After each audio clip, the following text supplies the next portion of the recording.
I stared at the roasted chicken growing cold on my pristine white serving platter, watching as tiny droplets of grease congealed around its golden skin. The dinner party was supposed to be perfect. Instead, it became the moment I realized my husband had been slowly killing who I was, one small cut at a time. Anna here thinks she's quite the chef now that she's left her career to focus on more domestic pursuits, Ryan announced to his boss, Lucas, with that trademark smile that used to make my heart flutter. Now it just made my stomach turn. I gripped my wine glass tighter, feeling the stem might snap under the pressure. The red wine trembled slightly, matching the tremor in my hands. Though I have to say, Ryan continued, winking at Lucas, maybe she should have stuck to spreadsheets. At least those didn't come out dry. Lucas's wife tittered nervously while Lucas himself shifted in his chair, clearly uncomfortable. The silence that followed felt like a noose around my neck.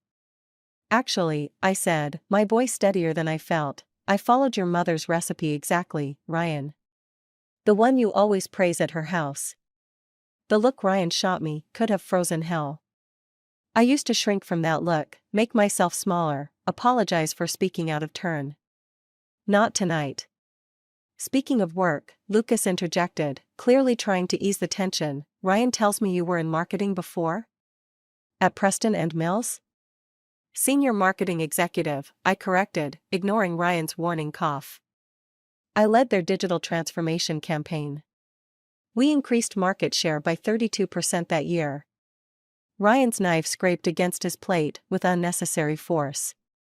Ancient history now. Anna's much happier focusing on our home, aren't you, sweetheart? 3 years ago, when Ryan had first suggested I quit my job, he'd painted such a pretty picture. We'd have more time together. Start a family. Build our dream life. What he'd really wanted was to clip my wings, keep me dependent, manageable. Oh yes, I smiled, refilling Lucas's wine glass. It's given me so much time to think. To really understand what I want from life. Ryan relaxed slightly, mistaking my words for submission. Poor, predictable Ryan. He never did understand that sometimes the most dangerous predators are the ones that play dead first. The chicken is lovely, Anna, Lucas's wife offered kindly. And this wine pairing is excellent. Thank you, I replied, watching Ryan's jaw clench. He hated when others praised me, especially in front of his boss. I've been taking some sommelier classes online. Amazing what you can learn when you have the time. Ryan's fork clattered against his plate. Sommelier classes? First I'm hearing of this. Is it? I asked innocently. I must have mentioned it during one of your late nights at the office. With Evelyn. The color drained from Ryan's face. Lucas looked between us, suddenly very interested in his wine glass. I think it's time for dessert, Ryan announced, standing abruptly. Anna, help me in the kitchen? I rose gracefully, following him. As soon as we were out of earshot, he grabbed my arm, his fingers digging into my flesh. What the hell do you think you're doing? He hissed. I looked down at his hand, then back up at his face. Making conversation with your boss. Isn't that what you wanted? The perfect corporate wife? Don't play games with me, he warned, releasing my arm. You're embarrassing yourself. No, Ryan, I replied softly, reaching past him to grab the dessert plates. I'm just getting started. I returned to the dining room, bearing tiramisu and a smile that felt like warfare. Ryan followed, his confident mask back in place, but I could see the uncertainty in his eyes. Good. Let him wonder. Let him worry. Because tonight wasn't just about a ruined dinner party. It was about the moment I stopped being Ryan Mitchell's perfectly crafted trophy wife and started becoming something far more dangerous, a woman with nothing left to lose. The bank statement trembled in my hands as I sat at our kitchen island. 3 separate transfers to an account I didn't recognize, each for exactly $4,000. The dates matched Ryan's late nights at the office. Funny how patterns emerge when you start looking for them. I heard Mia's car pull into the driveway and quickly saved photos of the statement to my phone. My hands were steady now, precise. Like a surgeon preparing for an operation. "You look like hell," Mia announced, dropping her designer bag on the counter. She studied my face. "What happened after I left the dinner party?" "Ryan's spending money we don't have," I said, sliding the statement across the marble surface. "And I'm pretty sure I know where it's going." Mia scanned the numbers, her perfectly manicured nail tracing the suspicious transfers. "Evelyn? Who else?" The amount started right after she joined TechWave. "That snake," Mia muttered, then caught herself. "Sorry, but are you absolutely sure? This is a serious accusation, Anna." I pulled up the company directory on my phone. "Notice anything about that account number?" "It matches the employee ID format TechWave uses. I remember it from when Ryan first started there." "Jesus," Mia whispered. "What are you going to do?" Before I could answer, my phone buzzed. Claire's name flashed across the screen. "Anna, darling," my mother-in-law's voice dripped with artificial sweetness. "I just had the most interesting lunch with Margaret from Ryan's office.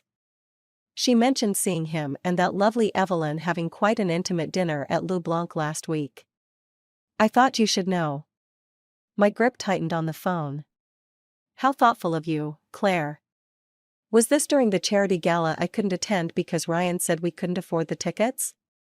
The silence on the other end was delicious. "Oh dear," Claire finally managed. "Perhaps I shouldn't have." "No, you absolutely should have." "Thank you, Claire." "Really?" I ended the call and looked at Mia, who was watching me with concern. "You're scary calm right now," she observed. "Because I finally understand the game," I replied, opening my laptop. "And I'm done playing by his rules." I pulled up my old marketing contacts, fingers flying across the keyboard. 3 years ago, I'd led digital campaigns worth millions. Now I was about to launch the most important campaign of my life. "What exactly are you planning?" Mia asked, leaning over my shoulder. "First, I need income he can't control. Remember Jessica from Preston and Mills? She owns that boutique downtown now. I'm meeting her tomorrow about a part-time position." "Anna." Mia's voice held a warning. "Then I start documenting everything. The transfers, the receipts, the late nights. Building a case. For divorce?" I smiled, but there was no warmth in it. "For something much more satisfying." My phone buzzed again, a text from Ryan, working late. "Don't wait up." I typed back, "No problem. Having dinner with your mother anyway. She sends her love." "Let him sweat over that one. You know he'll try to destroy you if he catches on," Mia said softly. I closed the laptop and met her worried gaze. "He already did that, Mia. 3 years ago, when I let him convince me to give up everything I was to become his perfect little wife. The difference is, back then I helped him do it. And now? Now I'm going to show him exactly what happens when you underestimate the woman you tried to break."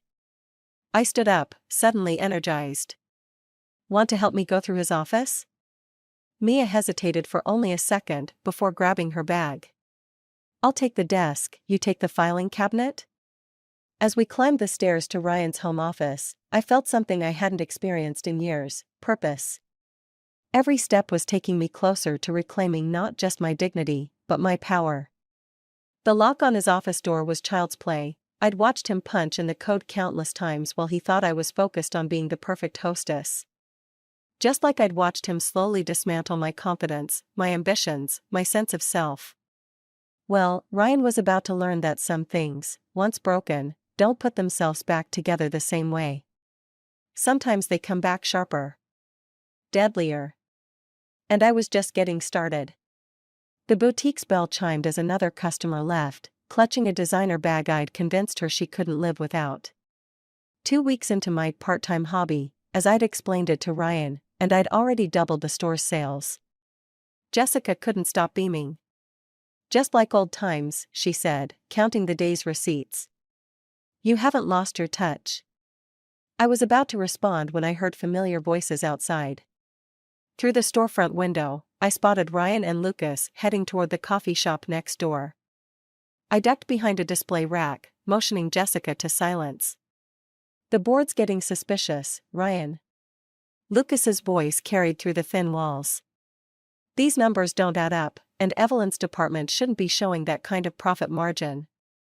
"Trust me, Lucas. Everything's under control." "Like those missing development funds were under control?" "Christ, Ryan, if this gets out." "It won't." Ryan's voice hardened. "Unless someone's been talking?" The conversation faded as they entered the coffee shop, but my hands were already shaking. Not from fear, from possibility. "Anna?" Jessica touched my arm. "You okay?" "Better than okay," I said, straightening up. "Listen, I need to make a call." "Cover for me?" In the back office, I dialed Claire's number. She answered on the first ring, as expected. "Anna. I was just thinking about you. The country club is having their annual charity gala next month, and actually, I cut in, I was hoping you could help me with something. Ryan's been so stressed lately, and I want to surprise him with a romantic evening. Could you get his schedule from his assistant? She always loved you." "Oh." Claire practically purred at being included in the conspiracy. "Of course, darling. Anything to help you two reconnect." If she only knew. An hour later, my phone buzzed with screenshots of Ryan's calendar, including his private meetings with Evelyn. But more importantly, his login credentials for the company system, saved by his ever-helpful assistant. I was reviewing the information when the boutique's bell chimed again. I froze at the sound of Evelyn's voice. "This is such a cute shop," she was saying to someone. "I need something for a business dinner tonight. The executive team's wives will all be there." I emerged from the back office, clipboard in hand, professional smile fixed in place. "Welcome to Vintage Vogue.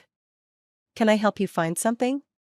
Evelyn turned, recognition flickering across her face before she masked it with polite surprise. "Anna? I didn't know you worked here." "Just keeping busy," I replied, noting how she shifted her designer purse, the same model I'd seen charged to our joint account last month. "Business dinner, you said? How interesting." Ryan didn't mention anything about it. Color touched her cheeks. "Oh, it was very last minute. Actually, maybe I should try somewhere else." "Nonsense," I said, selecting a red dress from the rack. "This would be perfect. The color really makes a statement." The same color as the lipstick stains I'd found on Ryan's collar last week. She took the dress, hesitating. "It's beautiful, but..." "Trust me," I smiled, all teeth. "I know exactly what works for these events." The wives can be so judgmental, can't they? Our eyes met in the mirror as she held the dress against herself. For a moment, I saw fear flicker across her face. Good. She should be afraid. After she left, without the dress, I pulled out my phone and opened my email. The login credentials Claire had sent were burning a hole in my pocket. One quick look at the company's financial records would confirm what I'd overheard. But my finger hovered over the keyboard. This wasn't just about catching Ryan anymore. This was about dismantling everything he'd built on lies. And I needed to be smart about it. I dialed Mia instead. "Remember that corporate law friend of yours?" I asked when she answered. "The one who specializes in whistleblower cases?" "I think it's time we had coffee." The pieces were falling into place, faster than I'd anticipated. Ryan thought he was playing chess, carefully positioning his pieces, protecting his king. But he'd forgotten something crucial. In chess, the queen is the most powerful piece on the board. And I was done being a pawn. The USB drive felt heavy in my palm as I sat across from Sarah Chen, Mia's corporate lawyer friend, in her downtown office. Through the wall-to-wall windows, I could see TechWave's building looming in the distance, a glass monument to my husband's lies.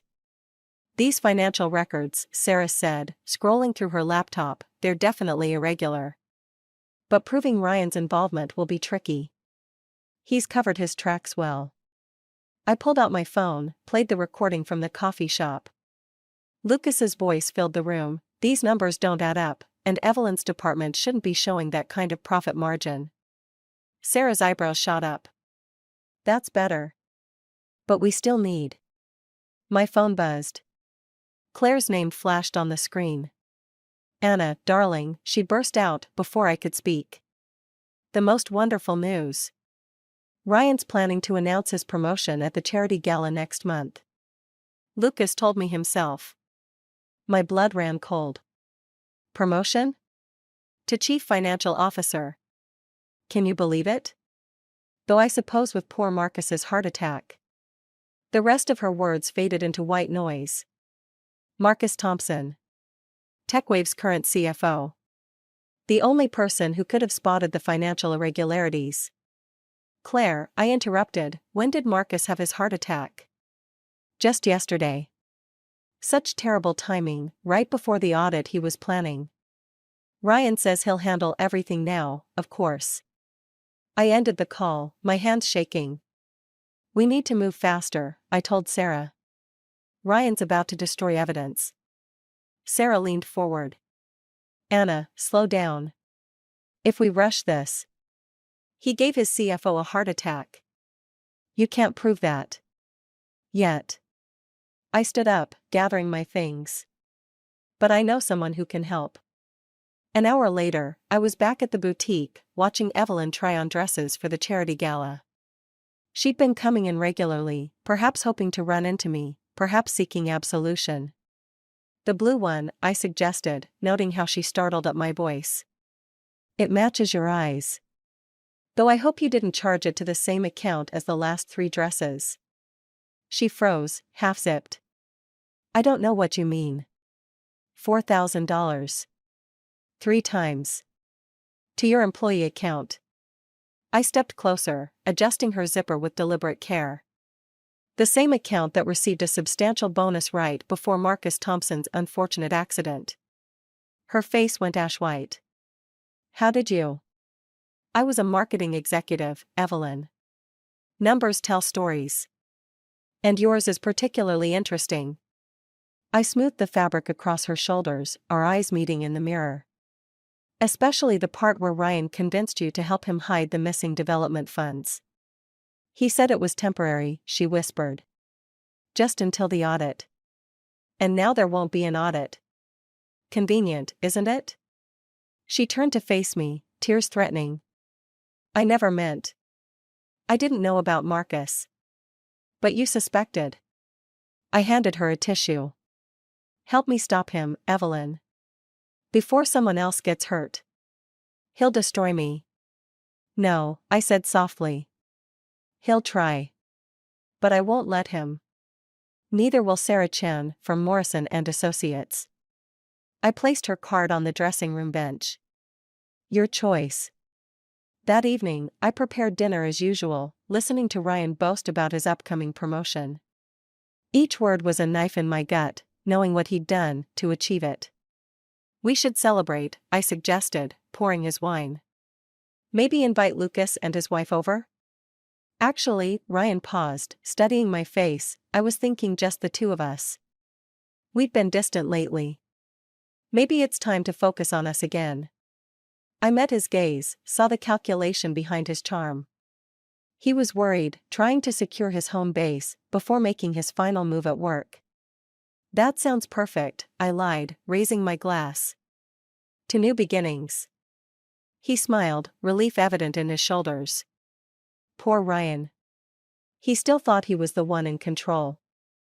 My phone vibrated silently in my pocket, a text from Sarah, Evelyn's in. Meeting tomorrow, 9 a.m. I took another sip of wine, hiding my smile. The pieces were falling into place, and Ryan had no idea he was about to lose everything he'd built on other people's destruction. Starting with me. The anonymous email to TechWave's board took 3 minutes to write and 1 second to send. I sat in Sarah's office, watching the delivery confirmation appear on my screen, feeling nothing but a hollow certainty. Last chance to back out, Sarah said, but we both knew I wouldn't. My phone lit up. Ryan's face flashed on the screen. I let it ring. He'll know something's wrong, Sarah warned. He already does. I showed her the text from Evelyn that had arrived an hour ago. Ryan's asking questions about the financial records. He knows someone accessed them. The phone rang again. This time, Lucas's name appeared.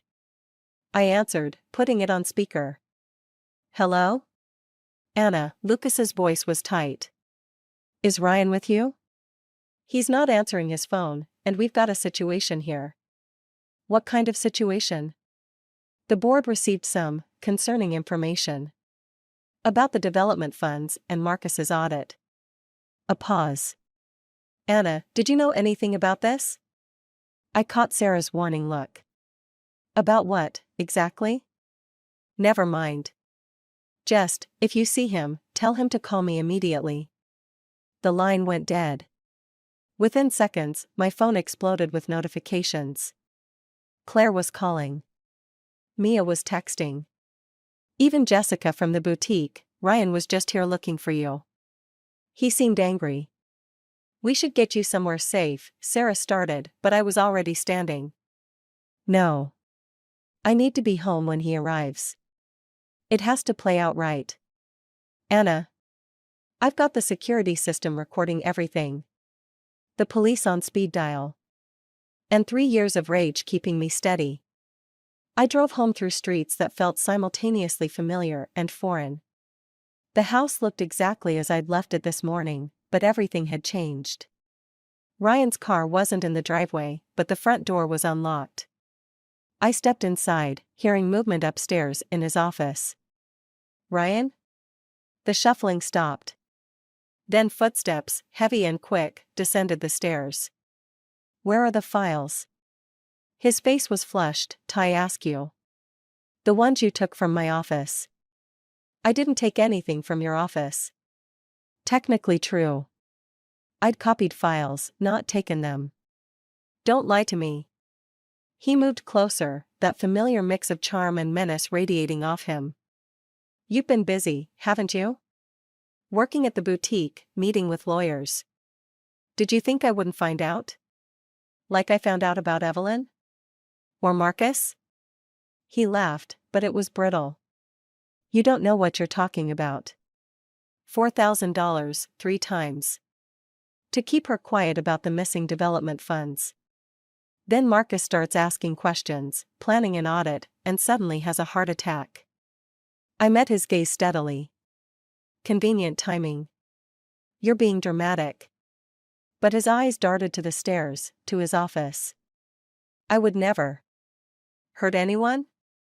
I touched my arm where he'd grabbed me that dinner party night, watching him flinch at the gesture. We both know that's not true. His phone buzzed. He glanced at it, face darkening. The board's calling an emergency meeting.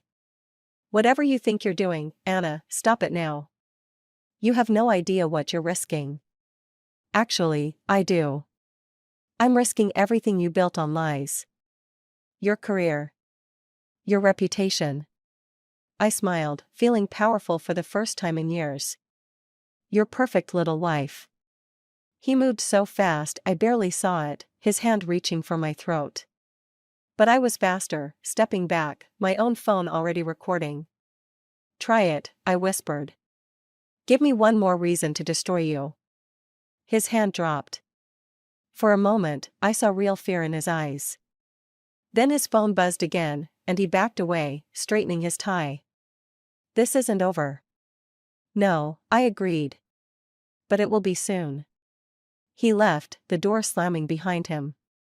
I waited until his car started before sinking to the floor, hands shaking as I texted Sarah, "It's done."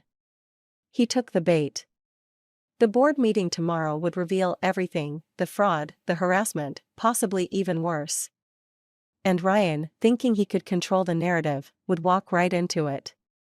I touched my throat where his hand had almost reached. The security camera in the corner had caught everything. One more piece of evidence in a case built on years of careful observation. Ryan was right about one thing, it wasn't over. But the ending? That had been written the moment he'd first tried to break me. TechWave's annual charity gala sparkled with false promises and champagne bubbles. I adjusted my black dress, bought with my own money from the boutique, and watched Ryan work the room. He looked confident, but I caught the slight tremor in his hand as he lifted his glass. Quite the turnout. Lucas appeared beside me, his own smile strained. Though I notice Marcus's wife isn't here. How is he? I asked, noting Ryan's attention shifting our way. Still in intensive care. The doctors found traces of something unexpected in his system. I let that hang in the air between us. Lucas cleared his throat. The board's beginning their investigation tomorrow. Ryan claims he can explain everything. I'm sure he does. I smiled as Claire approached, practically vibrating with excitement. There you are. Ryan's about to make his announcement. Isn't it wonderful? My phone buzzed. A text from Evelyn. He knows. He threatened to implicate me in everything. I'm sorry, Anna. The room suddenly felt too small. Ryan was ascending the small stage, that practiced charm radiating from every pore. I caught Sarah's eye across the room. She wasn't supposed to be here, but we'd planned for contingencies. Distinguished colleagues, Ryan began, family, friends. Before I make tonight's announcement, I want to address some rumors that have been circulating. This wasn't part of the plan. I moved toward the exit, but Claire grabbed my arm. Your husband's speaking, dear. Don't be rude. Recent allegations have been made about financial irregularities at TechWave, Ryan continued. I want to assure everyone that these claims have been thoroughly investigated. He paused, finding me in the crowd. His smile turned predatory. In fact, we've discovered the source of these malicious accusations. Someone who accessed company files illegally, who conspired with others to damage TechWave's reputation. The room went silent. I felt dozens of eyes turn toward me. My wife, Anna Mitchell, aided by our former employee Evelyn Parker, has been attempting to manipulate company data to frame innocent parties. Gasps rippled through the crowd. Claire's hand dropped from my arm as if burned. Security footage shows Anna accessing restricted areas. Bank records show suspicious transfers to accounts linked to her new workplace. And sadly, he held up his phone, I have proof of her conspiracy right here. My own words from texts to Evelyn appeared on the screen behind him, carefully edited to remove context. I looked for Sarah, but she had vanished. The board has already been notified, Ryan continued. Criminal charges are being considered. Lucas wouldn't meet my eyes. Claire was already moving away, aligning herself with the winning side. I should have run. Should have denied everything. Instead, I laughed. The sound cut through the murmurs, sharp as broken glass. Ryan faltered. Show them the rest, I said, my voice carrying in the silence. Show them what you did to Marcus when he discovered the truth. Security, Ryan called, but I was already moving forward. Show them the real transfers, Ryan. The ones to Evelyn's account. Show them the footage from our house last night, when you tried to strangle me. She's clearly unstable, Ryan said, but uncertainty had crept into his voice. Actually, a new voice cut in, I'd like to see that footage. Sarah emerged from the crowd, followed by 2 police officers, and, my heart jumped, Marcus Thompson himself, pale but very much alive in a wheelchair. Impossible, Ryan whispered. You were. In protective custody, Marcus finished. After my doctor found traces of poison in my system. The same poison traced to a purchase on your corporate card. The room erupted in chaos. I watched Ryan's face as his carefully constructed world began to crumble, as security moved toward him rather than me, as his phone buzzed with what I knew would be messages from the board. He looked at me one last time, and I saw the moment he realized, I hadn't just outplayed him, I'd learned from him. Every manipulation, every careful plan, every subtle destruction of someone's life. He'd taught me well. But I'd become a better student than he'd ever imagined. The handcuffs clicked around his wrists, and I felt nothing but hollow victory. The revenge I'd dreamed of tasted like ashes, but at least they were his ashes, not mine. Not anymore. The police station's interview room smelled of stale coffee and desperation. Ryan sat across from me, still in his gala tuxedo, though his bow tie hung loose around his neck. Between us lay the separation papers Sarah had prepared. You really think you've won? His voice was quiet, dangerous. Like the moment before a storm breaks. Sign the papers, Ryan. He leaned forward, those familiar dark eyes searching my face. 3 years of marriage, and I never saw it coming. The dutiful wife, planning my destruction all along. Not all along, I corrected, pushing the papers closer. Just since you started destroying me. A knock interrupted us. Lucas entered, followed by Evelyn. Ryan's face contorted.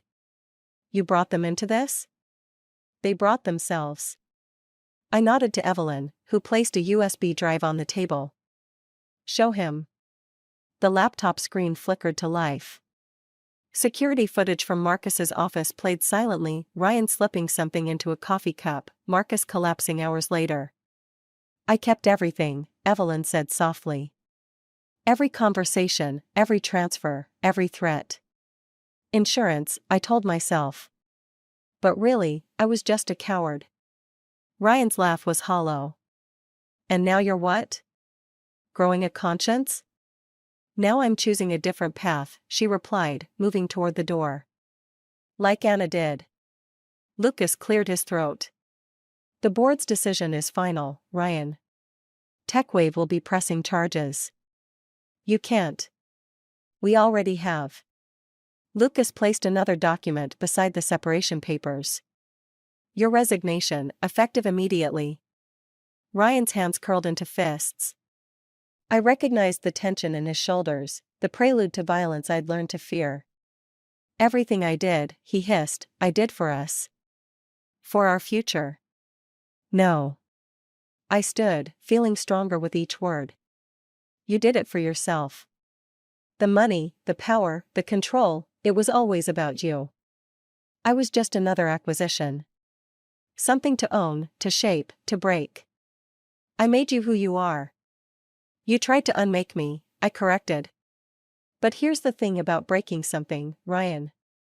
Sometimes the pieces come back together sharper. He moved suddenly, lunging across the table. But this time I didn't flinch. The officers watching through the one-way glass burst in, restraining him as Lucas and Evelyn backed away. You think this is over? Ryan shouted as they pulled him back. You think you can just walk away? I picked up the separation papers, now scattered across the floor. One page had torn right through the signature line where his name should be. Actually, I said, I already have. Your signature is just a formality. Like I was to you. I gathered my things, leaving the torn papers on the table. He could sign them or not, it didn't matter anymore. His world was crumbling either way. At the door, I paused. You know what the difference is between your revenge and mine, Ryan? Yours was about power. Mine was about freedom. Anna, his voice cracked, suddenly vulnerable. The mask finally slipping. Please. We can start over. For a moment, I saw him as he'd been when we first met, charming, ambitious, seemingly perfect. But now I saw through the charm to the hollow core beneath. Goodbye, Ryan. Outside, Mia waited in her car. She didn't ask questions, just drove as I watched the police station shrink in the rearview mirror. You okay? She finally asked. I touched my throat where Ryan had tried to grab me at the gala, feeling only smooth skin. No bruises. No fear. No chains. I will be. My phone buzzed, a message from Sarah, separation papers filed. Criminal charges pending. You're free. Free. Such a simple word for such a complex feeling. I'd gotten my revenge, but somehow it felt less like victory and more like liberation. Like waking up from a long, dark dream into a morning full of possibilities. Take me to the boutique, I told Mia. I have a shift in an hour. She smiled, understanding. This wasn't an ending, it was a beginning. My beginning. Finally, gloriously mine. The last box from my old life sat on Jessica's desk at the boutique, filled with marketing proposals and campaign ideas. She studied them with growing excitement while I arranged a window display. These are brilliant, Anna. The digital integration, the brand positioning. She looked up. I'm not letting you stay part-time anymore. I need you running marketing for all 3 locations.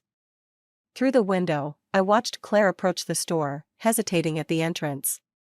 Our first interaction since the gala. Since everything fell apart. Take your time, Jessica said, gathering the proposals. I'll be in the back. The bell chimed as Claire entered, clutching her designer purse like a shield. I brought this, she said, holding out a small envelope. It was in Ryan's study. I thought you should have it. Inside was a photograph from our wedding day. I was laughing at something, unaware of the camera. Ryan was watching me with what I'd once mistaken for love. He's accepting the plea deal, Claire continued. The board agreed not to press additional charges if he cooperates with the investigation. Is that why you're here? To plead his case one last time? She straightened, and for a moment I saw where Ryan got his pride. No. I'm here because I failed you. I saw what was happening and I chose to look away. It was easier to believe in the perfect life Ryan presented than to acknowledge the truth. It usually is. You could have destroyed him completely, she said quietly. The evidence you had, what he did to Marcus, you could have ensured he never recovered. I turned back to the window display, adjusting a silk scarf. That's what Ryan would have done. But I didn't want to become him. I just wanted to be free. And are you?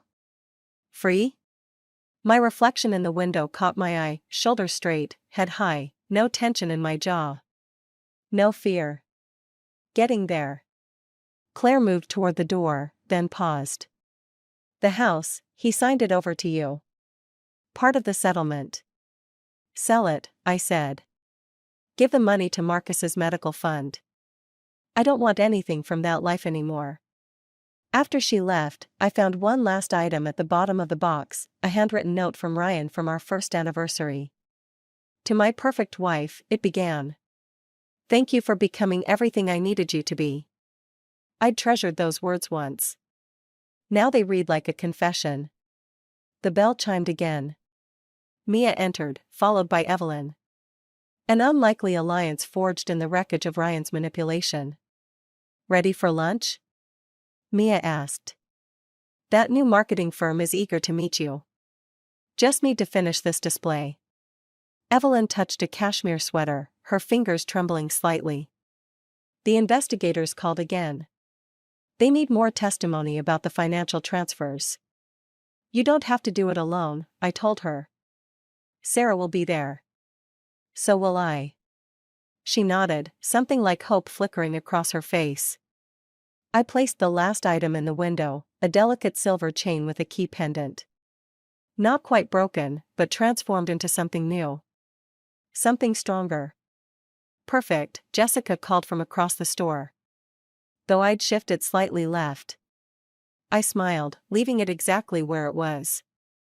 Some things didn't need to be perfect anymore. They just needed to be true. The wedding photo still lay on the counter. I picked it up one last time, studying the woman I'd been, so eager to please, to transform herself into someone else's ideal. Coming?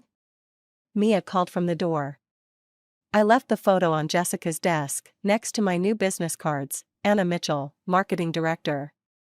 The bell chimed as we stepped into the sunlight. Ahead lay lunch meetings and court dates, therapy sessions, and fresh starts.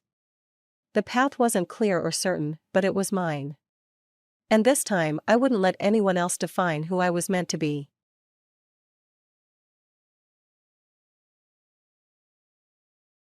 Chloe had wrapped up her shift at the hospital pharmacy earlier than usual. It was Thanksgiving, and she was eager to get home for the special dinner planned with her family.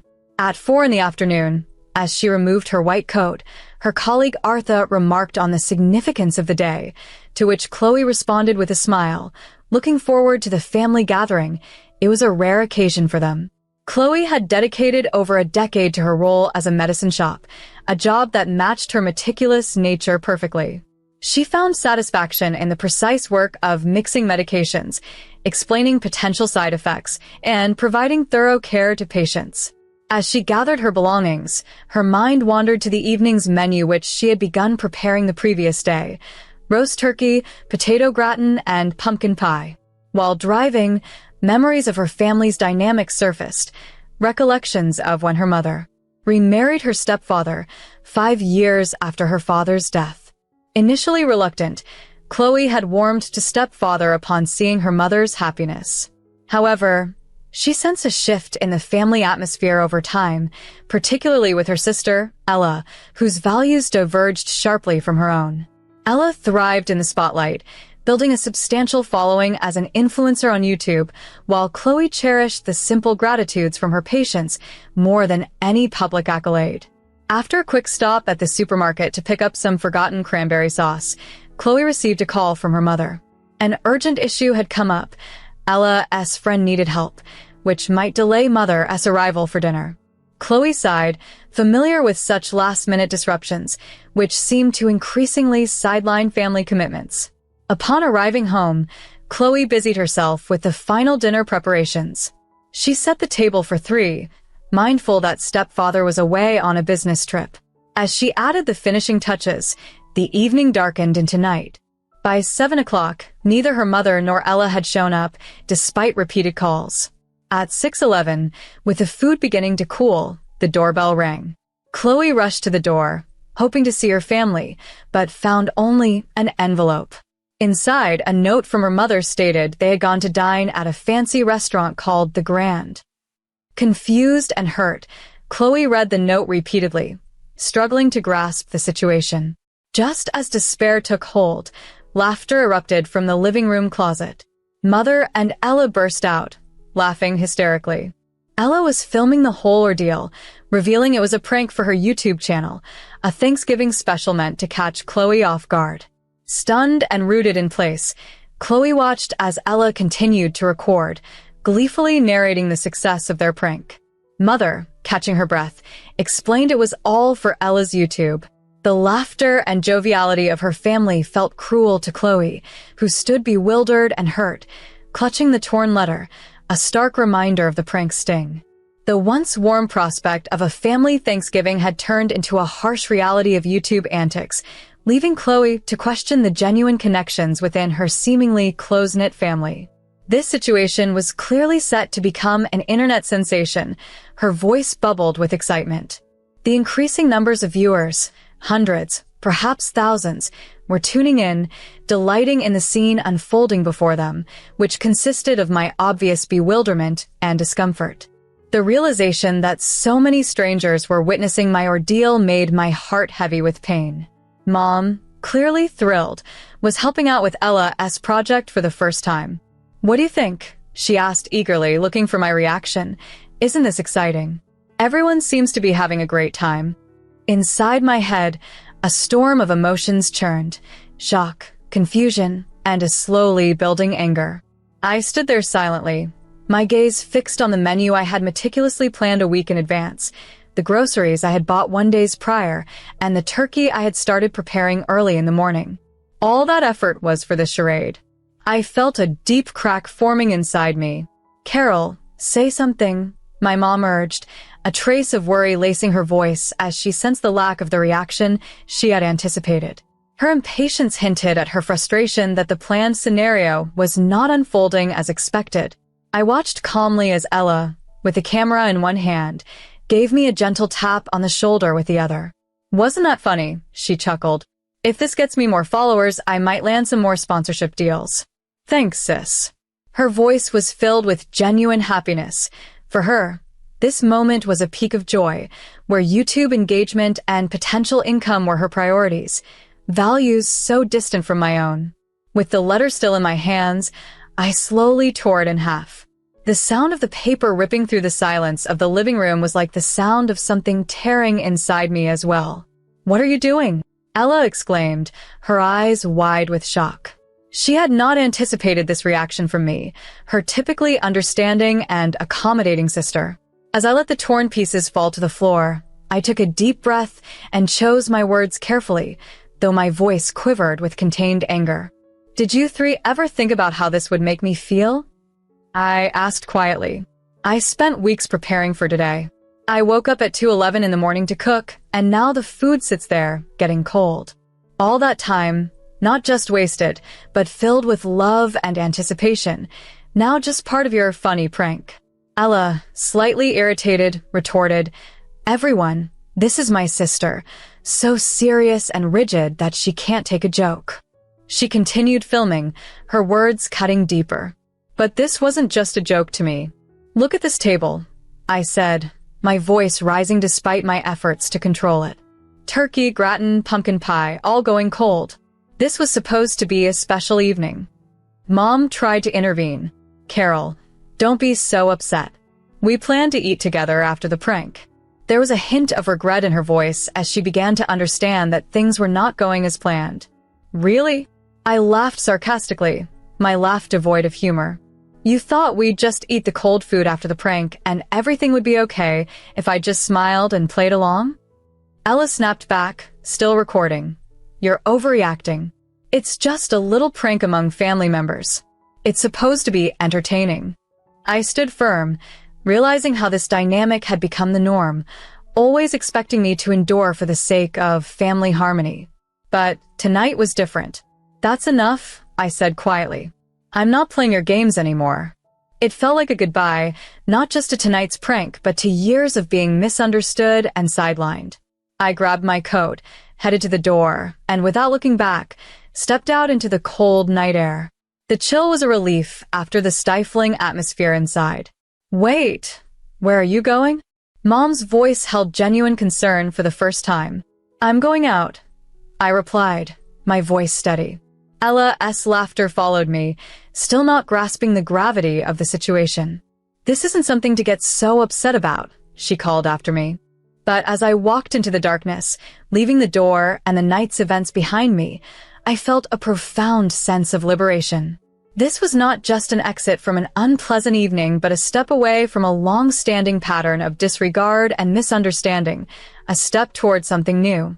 On that cold Thanksgiving night, as the brisk air kissed my cheeks, I found myself escaping the confines of my home, driven by a whirlwind of emotions. The day's events, marked by familial disagreements and personal revelations, had ignited a storm of anger and sadness within me. Despite the turmoil, a strange sense of liberation enveloped me, as if I were shedding a heavy burden that had long weighed on my heart. I wandered aimlessly through the moonlit streets of the neighborhood, feeling increasingly isolated as glimpses of warm, lively gatherings filled the windows of nearby homes. The cold seeped through my coat, chilling me to the bone, yet it was the frostiness in my heart that felt more piercing. My impulsive departure was fueled by anger, but as I walked, layers of sadness, embarrassment, and that peculiar liberation mingled within me. Where could I go? Few places were open on this late November evening. Just as I contemplated finding a hotel, a memory surfaced, an invitation from Mila, a college friend, to join her Thanksgiving celebration. I had declined, opting instead to spend the holiday with my family, but the irony of my current solitude wasn't lost on me. Standing outside a convenience store, I pulled out my smartphone, which had been silenced and tucked away in my bag. Ignoring the cascade of missed calls from my mother and sister, Ella, I scrolled to Mila's message. The thought of imposing at such a late hour after initially declining her invitation made me hesitate. Yet, feeling out of options, I typed out a message, asking if I could still join. The swift and welcoming reply from Mila brought tears to my eyes, touched by her kindness amid my turmoil. Deciding to walk the short distance to Mila's place seemed like a good way to clear my mind. As I moved, thoughts of my family dynamics played through my mind. Ever since my mother remarried, the family atmosphere had shifted. My stepfather wasn't unkind, but his presence altered our family's equilibrium. My mother's new role in his life meant less time for me, and Ella's rise in YouTube fame only widened the gap between us. Upon reaching Mila's apartment, bright laughter, and light spilled from the windows. Hesitation gripped me for a moment, but resolved, I rang the doorbell. Mila greeted me with a warm hug, and I was quickly enveloped by the festive atmosphere and familiar faces from my college days. The room was filled with joyful reunions and the comforting aroma of traditional Thanksgiving dishes, a stark contrast to the emotional coldness I had fled. John, a cooking teacher preparing to open his own restaurant, introduced himself, and we struck up a conversation about food and health, topics that intrigued him given my background in pharmacy. His plans for a restaurant that married taste with nutritional values sparked an engaging discussion, offering a delightful distraction from the earlier events of the evening. As the night progressed, Mila snapped a photo of us and shared it online. Normally cautious about YouTube, that night, I felt a rare openness to sharing this moment of unexpected joy. The evening stretched on, filled with nostalgic conversations and laughter, reminding me of a freedom and lightness I hadn't felt in years. When I finally prepared to leave, John handed me his business card, suggesting a collaboration on his restaurant's menu, an idea that intrigued me. It was a night of new beginnings and unexpected friendships, a stark contrast to the uneasy silence that awaited my return home, where my mother and Ella faced the aftermath of my departure. 3 hours had passed since Carol left, and her mother stood by the window, a furrow of concern etched deep on her face. "I wonder where she went," she murmured, her voice tinged with worry. Ella was on the couch, her fingers flicking rapidly over her smartphone screen. "I never expected something like this from her," she confessed, a trace of regret in her tone. "I deleted that video, but it had already been seen by thousands. The comments are a disaster." "I'm not worried about the video right now," her mother snapped, frustration clear in her voice. "It's Carol I'm concerned about." On such a freezing night, where could she have possibly gone? Just then, Ella paused her scrolling and looked up. "Oh, what's this?" She quickly showed her phone to her mother, displaying a photo on Mila's YouTube. It was Carol, all smiles, surrounded by friends. The caption read, "The best Thanksgiving with the best friends, #TearFriendsgiving." Seeing the image rendered her mother speechless. "Carol, she's smiling," she muttered, relief mixed with a pinch of surprise. Ella bit her lip, her earlier mischief fading. "My prank totally backfired," she muttered, earning a sharp reprimand from her mother. "This isn't the time to dwell on that," her mother chastised her firmly. "Think about how we've possibly ruined her Thanksgiving, and for what? A moment of YouTube fame?" Ella fell silent, her usual retorts nowhere to be found. "I'll try calling her," she offered, dialing Carol's number. No answer. She sighed. "Any messages?" her mother asked, her voice softening. "Not read," Ella replied, her tone somber. Her mother turned away from the window and slumped onto the sofa, overwhelmed by guilt. "What have we done?" she whispered as the evening grew darker. Meanwhile, messages and calls from her mom and Ella accumulated on Carol's phone unnoticed. She was reveling in the warmth of both old and new friendships, a sensation she'd nearly forgotten. After leaving Mila's apartment for a hotel, she felt a strange fulfillment. It was a night meant to be away from family, yet it unexpectedly brought something profoundly meaningful. As she waited for a taxi, a familiar voice called out from behind. Turning, she saw John approaching, a hint of nervousness in his eyes. "Can we talk for a moment?" he asked, catching his breath. He shared his passion for cooking and his dream of opening a restaurant that fused health with flavor, expressing an eagerness to have her join as a consultant, given her pharmacological expertise. Surprised but intrigued, Carol considered his proposal. That night in the hotel, reflecting on the unexpected turn of events, her Thanksgiving plans might have gone awry, but they had led to a promising new opportunity. The next morning, as she faced a barrage of missed communications filled with worry and apologies from her family, she wasn't quite ready to respond. Instead, she reached out to John, eager to learn more about his culinary venture. His response was swift, inviting her to his test kitchen that weekend. Visiting the small kitchen behind an old cafe, she was drawn into the world of healthy, innovative cooking. Together, they experimented with recipes that not only tasted good, but were beneficial too. Encouraged by John, Carol eventually started a blog, PharmaFood, where she combined her knowledge of pharmacy with her passion for food. The blog soon caught the attention of many, particularly those managing chronic conditions or allergies, and her series on dietary therapy from a medicine shop's perspective became widely appreciated. As her blog grew in popularity, so did her involvement with John. Their collaboration deepened, and Carol found herself not only spending weekends, but also evenings after work experimenting in the kitchen. What started as a disrupted holiday turned into a journey of shared creativity and new beginnings in both her professional and personal life. As our professional relationship began to evolve into something more significant, Carol, I found myself making a heartfelt proposition. "I want you to step in as the co-manager of my restaurant," I said earnestly one day. "Your expertise and enthusiasm are crucial to our success." The proposal filled me with a mix of excitement and nervousness. "But I'm a medicine shop, not a restaurateur," I protested, grappling with the unfamiliarity of it all. He responded with a reassuring chuckle. "It's a new adventure for me too, but I believe we can make it a success together." After careful thought, I made a significant life change. I cut back my hours at the hospital pharmacy to part-time and dedicated the remaining days to getting the restaurant off the ground. Months of hard work culminated in the launch of Healthy Delight. The restaurant's design was welcoming and informative, adorned with vivid graphics illustrating the health benefits of our ingredients. Our menu boasted unique creations like omega-4, rich grilled salmon, and a vibrant turmeric and ginger smoothie, all inspired by my pharmaceutical knowledge. On the eve of our grand opening, John and I sat in the newly finished restaurant, raising a toast to the new chapter ahead. "A year ago, I couldn't have pictured this," I mused, reflecting on the journey. John smiled softly. "Life's unexpected twists can be beautiful, especially when they lead us in a positive direction."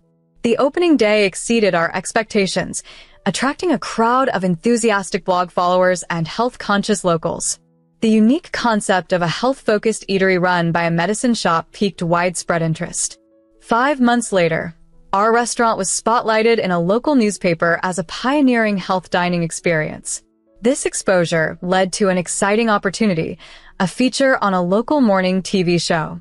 "They're interested in our story," I excitedly shared with John. His embrace was warm with shared joy and gratitude for the year's transformative events. As the TV feature approached, I grew increasingly nervous, yet John's steady support bolstered my confidence. "Carol, you've truly transformed," he observed the night before the shoot. I thanked him for unlocking a world of new possibilities for me. While filming, I passionately shared how integrating my pharmaceutical knowledge into culinary creations allowed me to contribute meaningfully to people's health. The segment was a hit, scheduled to air that weekend. That evening, as my sister Ella lounged at home, she was stunned to see a familiar face on the TV preview. It was me, confidently discussing how my unique approach to cooking could revolutionize dining tables. "Mom, Carol's going to be on TV," she exclaimed. Our mother was equally surprised, having only had sporadic updates from me. They quickly found the restaurant online, marveling at how much my life had changed since that transformative Thanksgiving. The following months saw the restaurant's popularity steadily increase. Regular customers became fixtures, and weekends were bustling. One quiet morning, as I contemplated the day's special menu, a message from Ella popped up on my phone. It had been a while since we'd last spoken directly. "What's wrong?" John noticed my startled reaction. "It's from my sister," I replied, pondering whether to reconnect. Nearly a year and a half after that pivotal holiday, while much of the bitterness had faded, replaced by the fulfillment of my new endeavors, unresolved family tensions lingered. Perhaps it was time to address them. My meeting with Ella took place at a trendy cafe she often frequented, a detail that didn't escape me as she approached, her usual confidence replaced by a tentative air. We exchanged a reserved greeting, the six of our prolonged separation palpable. "It's been a while," she started, her voice tinged with nervousness. "I saw you on TV. You've changed." The encounter, marked by a complex mix of emotions, was a tentative step toward mending our strained relationship, signaling a potential new beginning for both of us. I had experienced a great deal, and though I responded with outward calm, my emotions were a swirling storm inside.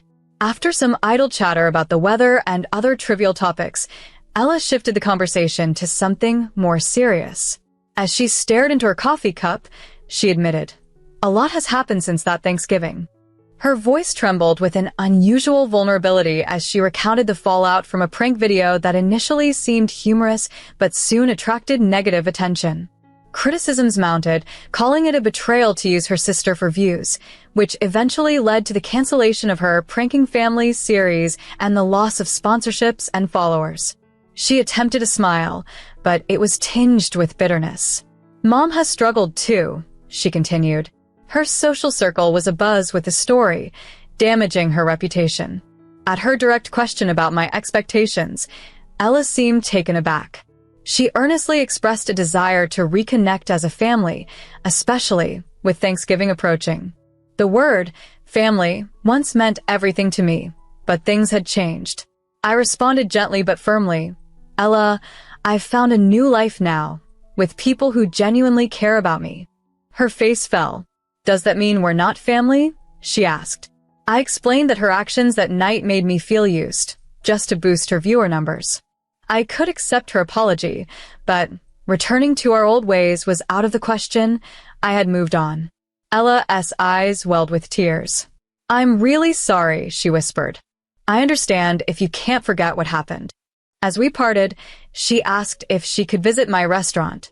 I told her to make a reservation, as it was quite popular, and she nodded in understanding, promising to inform our mother as well. 1 week later, I received a message from Mom expressing her happiness for my success and her desire to visit the restaurant. I arranged a table for her. On the day, amidst preparations for a Thanksgiving special at Healthy Delight, John pulled me aside with a nervous look and presented an engagement ring. Overwhelmed with joy, I accepted his proposal. That evening, as Mom and Ella dined at the restaurant, I showed them my engagement ring. Their reactions were of genuine surprise and happiness as they hugged me. Though we embraced, the scars of past events meant that our relationship, while superficially mending, still harbored a deep divide. These past 1 year taught me that people and relationships evolve, and that's perfectly okay. With plans for expanding the restaurant and a fulfilling life with John, I was truly living on my own terms.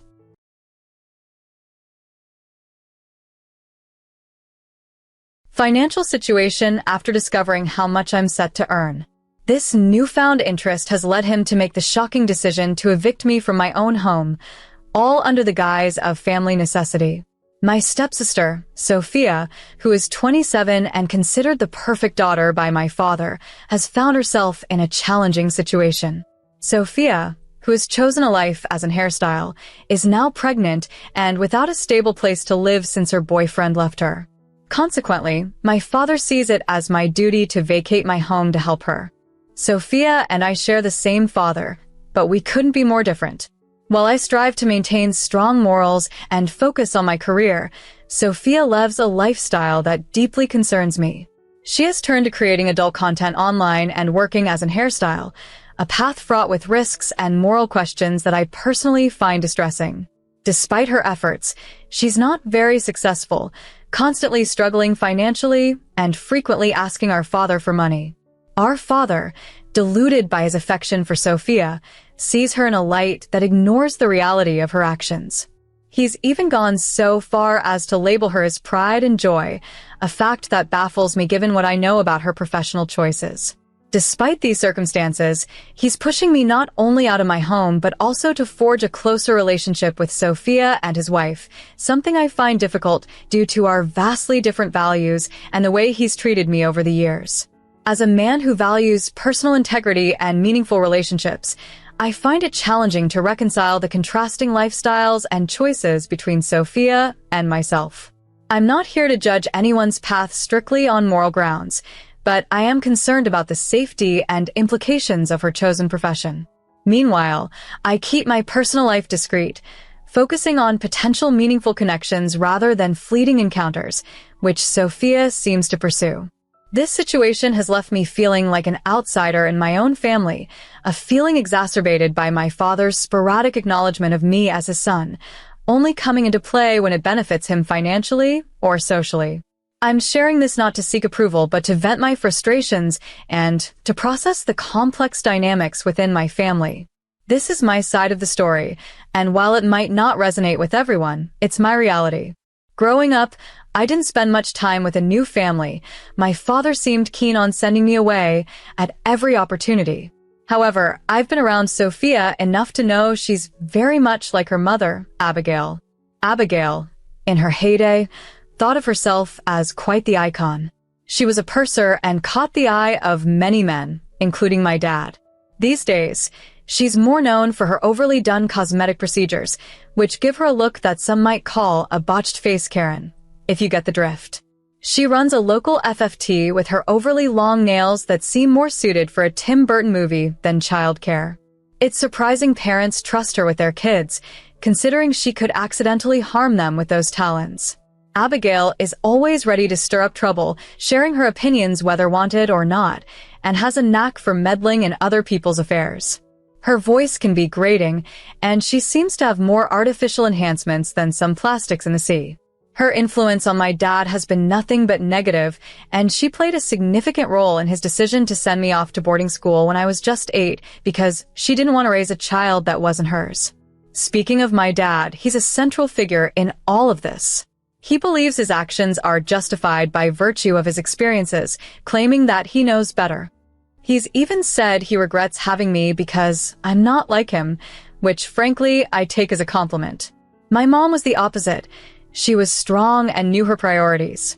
She always said that my dad wasn't a bad person, just different, and despite everything, he was still my father, a sentiment she maintained to avoid turning me against him. They divorced when I was 4, and my dad remarried Abigail shortly after. They had Sophia when I was 6. Tragically, my mom died in a car accident while coming to pick me up from school. I'll never forget waiting for her, how just a 10-minute delay felt like an eternity until I learned of the accident caused by a drunk driver. Since then, I've been mostly on my own. I worked hard from the age of 14, went through college, and only came home on holidays. I recently bought my own house, a milestone I never thought I'd achieve. Despite my strained relations with them, I invited my family to my housewarming, hoping for some basic decency. My dad's reaction was disheartening. He seemed envious and tried to undermine the celebration with petty comments about the furniture and design choices. A week later, my dad called, claiming he needed to see me urgently. When I arrived, I found an irate Abigail and a visibly upset Sophia. Dad, meanwhile, was casually taking beers out of the fridge. He confronted me about my apparent lack of interest in the family, challenging me to prove otherwise. This interaction was yet another reminder of the complexities and challenges of our family dynamics. I was completely baffled and unsure of what was expected of me when he suggested I join Sophia and Abigail in the living room. Complying, I walked over and took a seat on a couch opposite them. Sophia crossed her arms defiantly, while Abigail rolled her eyes in exasperation. Soon after, Dad entered, taking a seat across from me, placing his beer on the coffee table and reclining with a heavy sigh. He looked directly at me and bluntly asked if I was blind. The room fell into a tense silence, my confusion clashing with what seemed like their brewing anger. Before I could utter a word, he elaborated, questioning whether I was intentionally ignoring obvious issues or if I had become too arrogant to notice. He accused me of growing too proud since buying my house, neglecting the people who truly mattered. I asked him to clarify, genuinely lost in the conversation. With a sarcastic snort, he criticized me for being oblivious to the family's crisis and my lack of involvement. Perplexed, I pressed for specifics, at which point Sophia, with evident frustration, revealed she was pregnant. I instinctively prepared to congratulate her, but she burst into tears instead. Abigail wrapped an arm around her, chiding me for not being more inquisitive about family matters. Dad explained that Sophia's boyfriend had abandoned her because of the pregnancy, which she intended to keep, a decision that now required our collective support. Attempting to contribute constructively, I asked if Sophia could financially support the baby. This question, however, only drew sharp glares from both Sophia and Abigail. Despite my good intentions, I sensed they expected more from me, possibly financial assistance, which I was prepared to offer. Dad then sat beside me, disparagingly suggesting that perhaps my mother hadn't taught me to be a supportive brother, one who would sacrifice everything for his siblings. Offended yet trying to remain calm, I asked what he expected of me. His response was a friendly pat on the back as he proudly called me his good boy, but his next word shocked me. He demanded that I give my house to Sophia. My immediate refusal seemed to surprise him. I argued that while I was willing to help financially, and even let her stay rent-free, giving up my home was unreasonable. Dad's demands escalated irrationally. He expected me not only to hand over the house, but also to cover all associated costs and find myself another place to live. This was far beyond what I could accept. Our discussion grew heated, and I left, declaring his demands impossible. Unbelievably, a week later, while I was at work, Dad somehow accessed my house and began evicting me. Upon returning and seeing movers hauling my belongings out, I intervened, asserting my ownership and demanding they stop immediately. The confrontation escalated when I found Dad and Sophia inside, still insisting on their unreasonable expectations. When they refused to leave, I threatened to call the police, and only then did they depart, hurling insults as they went. Reflecting on the ordeal a week later, despite the clarity of my stance, I couldn't help but feel a pang of guilt. I'm reaching out here because I'm feeling conflicted and could really use some advice. It's tough because on one hand, I feel like my family needs me and I shouldn't just cut them out of my life. However, I also believe there are boundaries to what I should be expected to do for them. Growing up, they seemed indifferent to my needs, yet now they expect me to sacrifice everything for them. It's overwhelming, to say the least. What are your thoughts? I can't discuss this with my friends, so I'm turning to you for support. At the coffee shop, Sophia was visibly distressed, a stark contrast to her usual confident and sometimes brash demeanor. We chose a quiet corner, and she confided that she had recently been through a breakup. This surprised me because I heard from our dad that her boyfriend had left her due to commitment issues, but Sophia revealed that it was actually her who had the commitment issues. According to her, she cared deeply for him, but he discovered something about her right before she could tell him about her pregnancy. When they met to talk, he was already upset, and their conversation ended with him angrily punching a wall and breaking up with her. Despite her attempts to reach out, he has barely responded, only texting her once with a harsh condition regarding their relationship. Throughout our conversation, Sophia hinted at some scandalous activities she was involved in, which she was reluctant to discuss in detail. She admitted to engaging in some shady dealings, something I had suspected but never wanted confirmed. She shared how she had once aspired to be an artist, but was discouraged by our Aunt Abigail, who pushed her towards seeking financial security through relationships with wealthy older men instead. Sophia initially resisted, but under pressure, she attempted to pursue a modeling career. Unfortunately, she fell into a cycle where she was exploited in exchange for promises of modeling gigs that rarely materialized. Sophia's revelations were a lot to process, and while it confirmed my worries, it also made me realize the complex pressures she was facing. Despite the tumultuous relationship dynamics, our conversation at the coffee shop made me rethink my decision to distance myself from my family completely. It highlighted the complex layers of personal struggles and external influences shaping our interactions and decisions. Sophia discovered that the man who claimed to be investing in her modeling career was actually exploiting her for his own profit. Feeling trapped and fearing for her safety, she decided to step away from the modeling industry, telling him she was content with settling for minimum wage jobs. Fortunately, he didn't resist her decision. Struggling to make ends meet, Sophia started waiting tables at bars, a job she found particularly challenging. Despite her hard work, her friend Abigail criticized her choice, claiming that women were meant to be admired and pampered, not toiling in menial jobs. Feeling pressured, Sophia began dating men for financial support, charging them for her company over dinner. Although these encounters were meant to be platonic, they often attracted obsessive individuals who expected more than they were entitled to. Frustrated with the complications of these arrangements, Sophia turned to hairstyle, which seemed simpler and more straightforward. However, when a friend introduced her to online platforms, she attempted to adapt but struggled with the technical skills and social demands required, eventually abandoning the effort. Around this time, she reconnected with a former coworker, and they began a relationship. Although he was affectionate, his clinginess and lack of trust complicated their relationship. Despite his suspicions, he was unaware of her continued involvement in hairstyle and her activities online. Their relationship took a serious turn when Sophia became pregnant. With multiple potential fathers, each unaware of the others, she navigated a complex web of support and proposals. Abigail, ever the pragmatist, suggested Sophia marry one suitor to secure a stable future for her child, though Sophia was hesitant to build her family on deceit.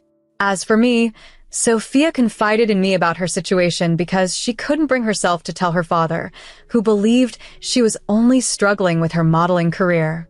She asked for my financial help and suggested I mend my relationship with our father by temporarily moving out, which I refused, valuing my independence and questioning the fairness of her request.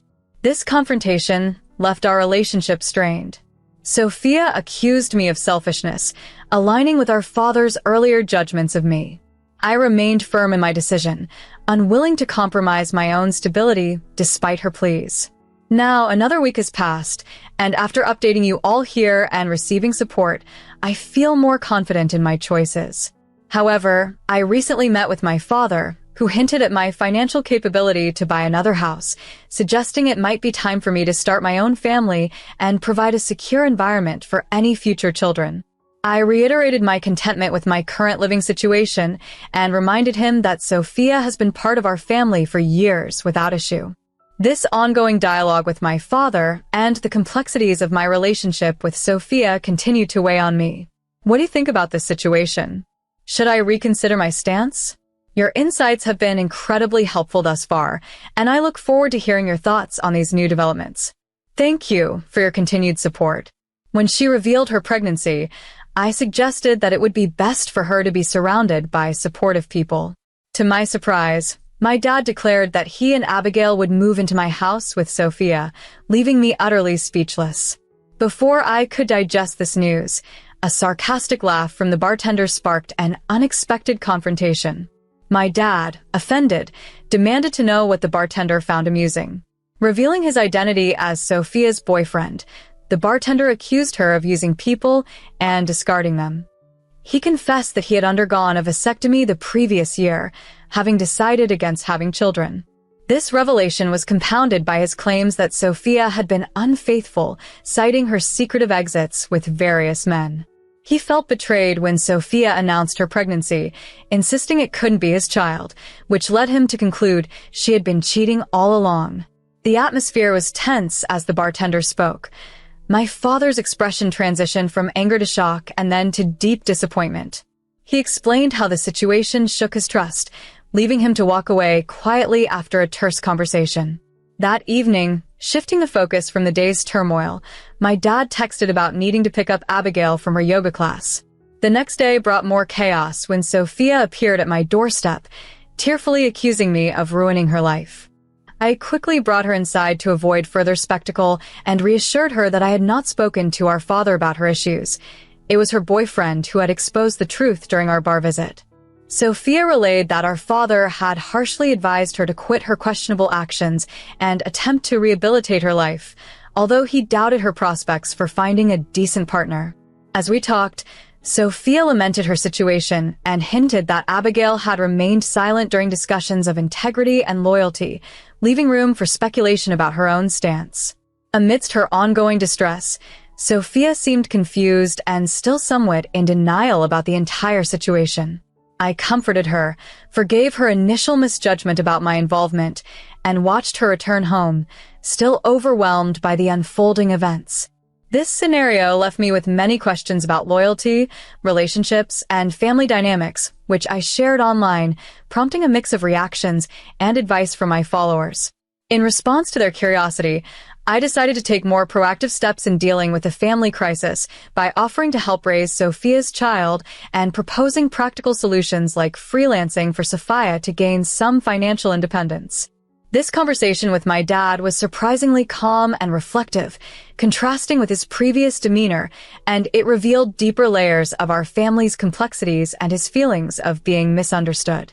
I was utterly disappointed when I realized how wrong my perception of my dad had been. Mom had shared everything with me, and what I felt from Dad was complete neglect and indifference. He rubbed his eyes, confessing his self-loathing for many things. He admitted to liking Mom, but revealed they hadn't known each other long enough to really figure out if they were right for each other. With a sigh, he explained that Mom got pregnant, which hastened their marriage. He appreciated her as a wonderful wife, but confessed he never felt that deep, romantic connection with her. Then he met Abigail. Talking about her, I could sense a change in him. He told me that Abigail ignited feelings in him he hadn't experienced before. He was elated with her, and before he fully understood his feelings, Abigail became pregnant too. He knew it was wrong and intended to tell Mom first, but Abigail, feeling insecure, rushed over and spilled everything to Mom herself. This confrontation was heart-wrenching. Mom was deeply hurt yet remained composed enough to ask for a divorce.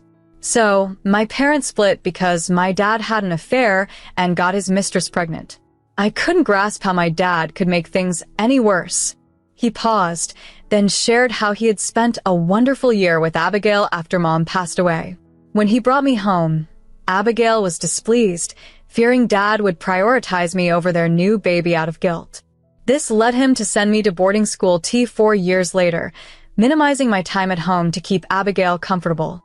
Dad admitted that love can drive you to foolish actions. I was so angry with him, I almost lashed out, but I controlled myself. Just then, Abigail appeared at the doorway, mentioning she was heading to her yoga class and left her water bottle behind. I picked it up to return it to her, but by the time I got outside, she was already driving away. Needing to clear my head, I followed her to a yoga club. After parking, I saw her walk into an alley and enter another car, where she embraced and kissed the driver before they drove off together. I was shocked and hurt, watching silently as they returned later. The man treated her affectionately, confirming my worst fears. This was far from a simple yoga outing. I later tried to inquire at the yoga club about Abigail, but they denied having her as a client. I felt a mix of anger and sadness, realizing both my father's infidelity and now his own experience of being cheated on. It was a bizarre twist of karma. I asked her straightforwardly about her yoga classes and the instructor, but her answers were evasive, and her nervous behavior in the kitchen only added to my suspicions. I told her I knew she wasn't at the yoga club because I had followed her and joined the club myself. She was taken aback, and I knew then that I had caught her off guard. I recently had a revealing conversation with her where I confronted her with what I had witnessed. Unsurprisingly, she denied everything. Despite my insistence that I had seen it with my own eyes, she nonchalantly dismissed my claims, confident that my father would never side with me. To prove my point, I showed her a video I had captured on my phone, making it clear that seeing would be believing for him. She was momentarily stunned into silence, but quickly regained her composure as she resumed cooking pasta. Casually, she mentioned that the confrontation was irrelevant since she was already contemplating a divorce. I was taken aback by her audacity. It was appalling how manipulative she was. Yes, perhaps my father wasn't entirely blameless, but her deceit was another level. She revealed that she had been secretly seeing a man from the club, rekindling a romance that had started 4 years ago. They had loved each other in the past, but he had been married then, complicating things due to his job situation with his father-in-law. Eventually, they decided it was safer for him to remain married until he could secure his financial future. Meanwhile, Abigail found herself pregnant and, feeling cornered, chose to marry my dad for stability. Their intermittent affairs continued until she decided to fully commit to her old lover upon learning of his wife's death and his newfound wealth. She justified her actions by saying that women must do whatever necessary to secure their positions, her tone almost convincing. As she turned to me with a self-assured smile, her expression froze. My father was standing in the doorway, his face a mixture of rage and disbelief. The following days were tumultuous. He confronted Sophia, our sister, about her paternity, to which she responded indifferently, always having regarded him as her true father despite the biological uncertainties. Ultimately, my father demanded that Abigail and Sophia leave. The divorce proceedings began shortly after. Now, they're living in a shelter while my father seeks therapy, often expressing his remorse, which I accept each time. Meanwhile, Abigail's lover has refused to support her, denying any relationship, leaving her desperate and pleading for my help with the video evidence, particularly considering Sophia's welfare during her pregnancy. I'm torn about whether to delete the video or disclose it. I'll keep you posted on what happens next and appreciate any advice you might have. Thank you for your support through this ordeal. It truly means a lot.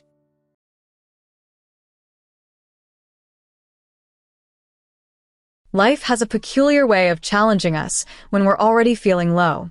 For me, Emily, this was especially true. At 27, I felt caught in a relentless whirlwind of chaos.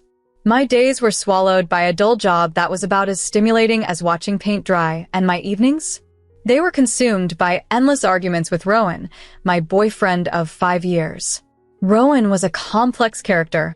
On his good days, he could make you laugh until it hurt. On his bad ones, he was a champion of indifference and sharp words.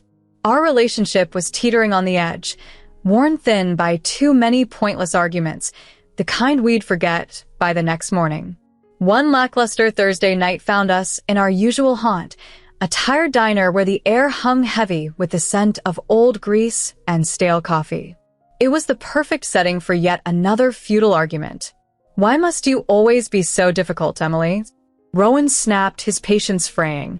"Difficult? You're the one who's impossible to talk to." I shot back, my frustration mounting as our voices rose.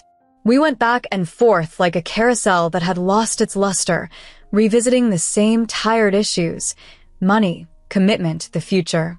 Our words cut deep, each remark more cutting than the last.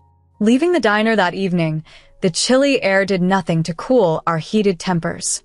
We walked home in silence, each of us lost in our own brooding thoughts. Back at our cramped apartment, the silence stretched on. We seemed to have exhausted our words, leaving only the bitter taste of our disagreement and the relentless ticking of the clock, a stark reminder of the precious time we were wasting. Lying in bed, I wondered where things had gone wrong. Was this what my future held? Endless quarrels with a man who felt more like a stranger each day. The thought was claustrophobic, a suffocating pressure that made it difficult to breathe. In that moment of despair, I decided I couldn't continue this way. Change was essential, though I had no idea that life was already plotting a course that would alter everything in unimaginable ways. For now, though, I drifted into sleep while the gathering storm clouds of my life loomed, ready to burst. Just when I thought my situation couldn't worsen, tragedy struck.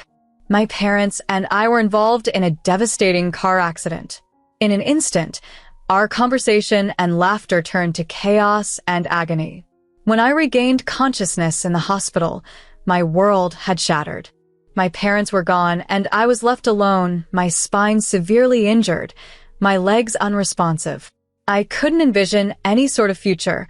My life, as I knew it, seemed finished.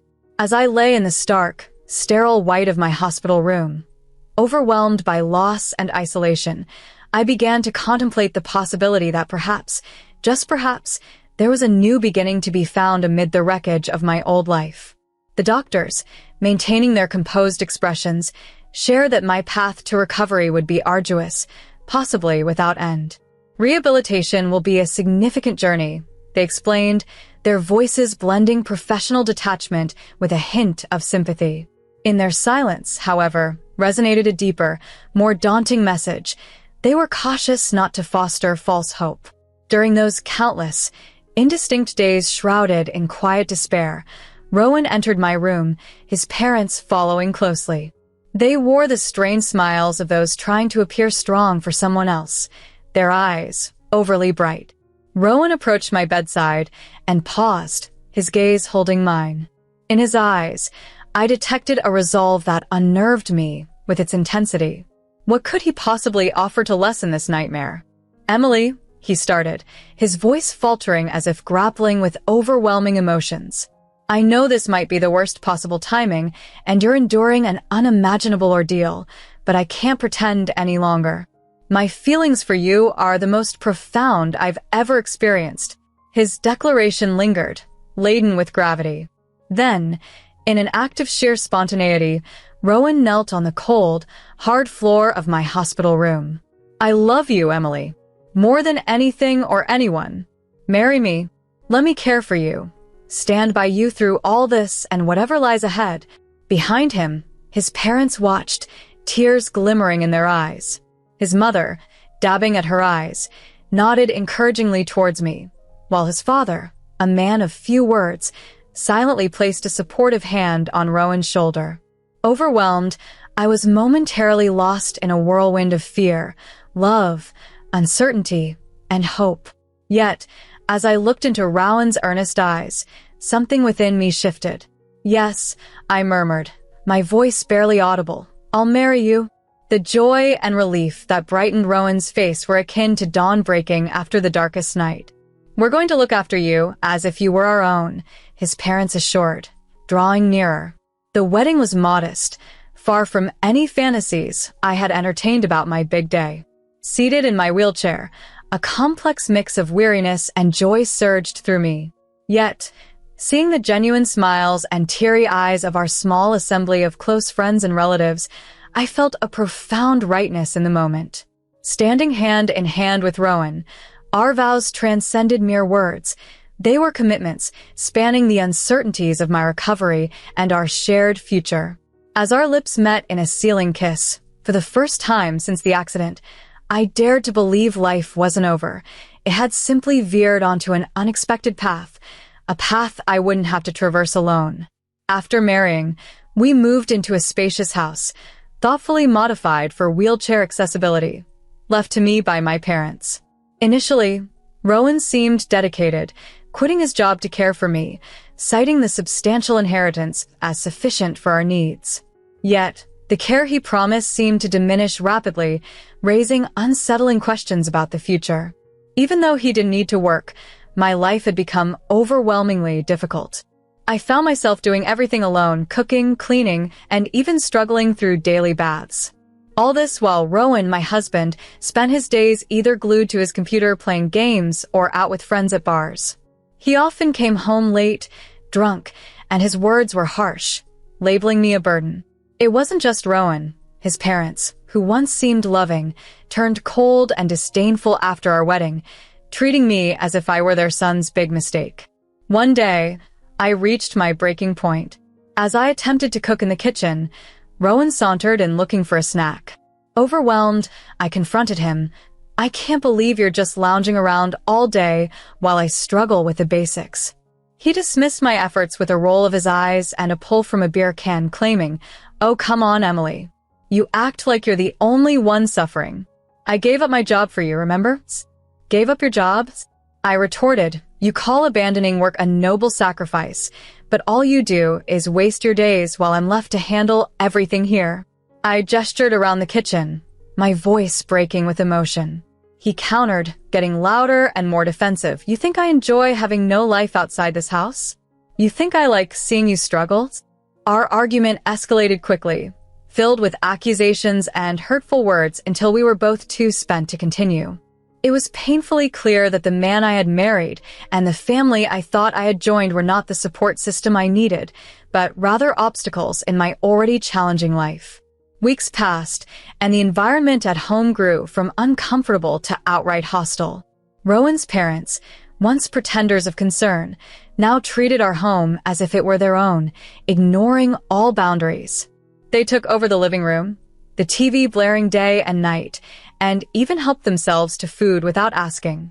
My requests for peace were dismissed as overly sensitive by my mother-in-law. Amidst this chaos, I sought a moment of solace by looking through my mother's jewelry. Opening the treasured box, my heart sank as I discovered missing items, symbols of the little respect and privacy left in what was supposed to be my sanctuary. In the stillness of my home, I discovered that a cherished memento from my mother had vanished. Initially, the shock of losing it was quickly overtaken by a burning anger when, later that day, I noticed the very same necklace gracefully adorning my mother-in-law's neck. Confronting her, my voice quivered with fury and disbelief as I accused, "Those are my mother's pearls. How did you come to possess them?" Her response was a fleeting look of confusion tinged with guilt, swiftly replaced by defensive indignation. "Your mother's? Ridiculous. These pearls have been mine for years. Accusing me of theft is disgraceful." Her rebuttal, sharp and dismissive, only fueled my growing distrust of the people around me. It wasn't long before I observed other personal belongings disappearing, paintings that once decorated our walls, heirloom dishes from my family's collection. Each loss eroded my sense of security, leaving me increasingly isolated and betrayed. The breaking point came one evening when I caught my mother-in-law sneaking out with a suspiciously full, bulky black bag. Her furtive glances and hurried steps were telling. The following day, I couldn't hold back my questions any longer. "What was in that bag you took out last night? More of my belongings? More of my parents' memories that you feel entitled to?" Her reaction was a tangled web of defensiveness and guilt. "You've got it all wrong," she stuttered, avoiding my eyes. "I was just taking some things to donate. Your accusations are deeply hurtful and totally unfounded." Despite her words, her evasive demeanor and the mounting evidence painted a clear picture of deceit. I felt like I was surrounded by scavengers, preying on the remnants of my past life and my family's legacy. This harsh realization was difficult to accept. Among the few bright spots in these trying times was my friend Avery, who had become more than just a companion. She was an ally in what felt increasingly like hostile territory. During one of her regular visits for my rehabilitation aid, a rare relief in my tension-filled days, I confided my darkest fears about my husband Rowan and his parents. The air grew heavy with the gravity of my revelations, laden with betrayal and apprehension. Avery's response was a blend of outrage and pragmatism. "Emily, we need undeniable proof. What if we set up some hidden cameras around the house to catch them red-handed?" Her proposal, though drastic, seemed like the only viable option in a sea of desperation. We proceeded with the plan. Avery expertly positioned tiny cameras in key spots throughout the house, her actions quick and discreet. The wait to check the footage was agonizing. When we finally reviewed the recordings, the depth of the betrayal I felt was overwhelming. The voices of Rowan and his parents discussing their schemes filled the room. It was Rowan's words that cut the deepest. "Once Emily is out of the way, in that institution, everything here will be ours. We'll live like kings." The cold laughter of his mother that followed was a grim echo of their greed. This episode of deception was a turning point, prompting me to reevaluate who I considered family and who was merely masquerading as such under my own roof. Our journey into the depths of this predicament has only just begun. The potential to benefit from her inheritance seemed vast, but what truly caught me off guard was the unexpected involvement of his ordinarily reticent father. "Keep quiet. We can't let her suspect anything until our plans are fully formed. The quicker she's out of the picture, the better," he whispered. Shocked, Avery and I shared a glance, both of us stunned. The truth hit me harder than I could have ever anticipated. They weren't merely pilfering from me. They were plotting my elimination, planning to cut me out of my own life completely. How could they harbor such malice? My voice was a faint murmur, pain and disbelief nearly rendering me mute. Avery, always my shield, gripped my hand tighter. "We won't let them succeed, Emily. You are not alone," she assured me, but the sheer magnitude of our next steps was overwhelming. A direct confrontation seemed perilous given their sinister intentions. "I need to think this through," I murmured, my mind racing. They believed they were manipulating me, but now the tables were turning. "We need a strategy to flip this situation on them." Avery's nod, filled with resolve, mirrored my determination. They had chosen the wrong person to cross. As we strategized, The audio recordings played on, a somber backdrop to our growing resolve. Every word from Rowan and his parents only fueled my will to fight back, to reclaim my life and dignity from those who so ruthlessly tried to take it from me. Dinner that night was like a charade that none of us wanted to partake in. Rowan and his parents acted as if all was normal, their glances heavy with secrets. Their feigned ignorance was almost offensive. As we sat there, the chasm between us grew. The sting of their deceit cut deeper with each conspiratorial glance they exchanged. Driven by a mixture of hurt and defiance, I finally addressed Rowan. "Look at me," I commanded, waiting for his undivided attention. His gaze met mine reluctantly. "Do you truly love me?" His response was delayed, his smile forced. "Of course, I love you. You're my wife," he said, but his words rang hollow, his smile a mere facade meant to placate. The next morning, the disappearance of the ramps felt like a descent into a nightmare.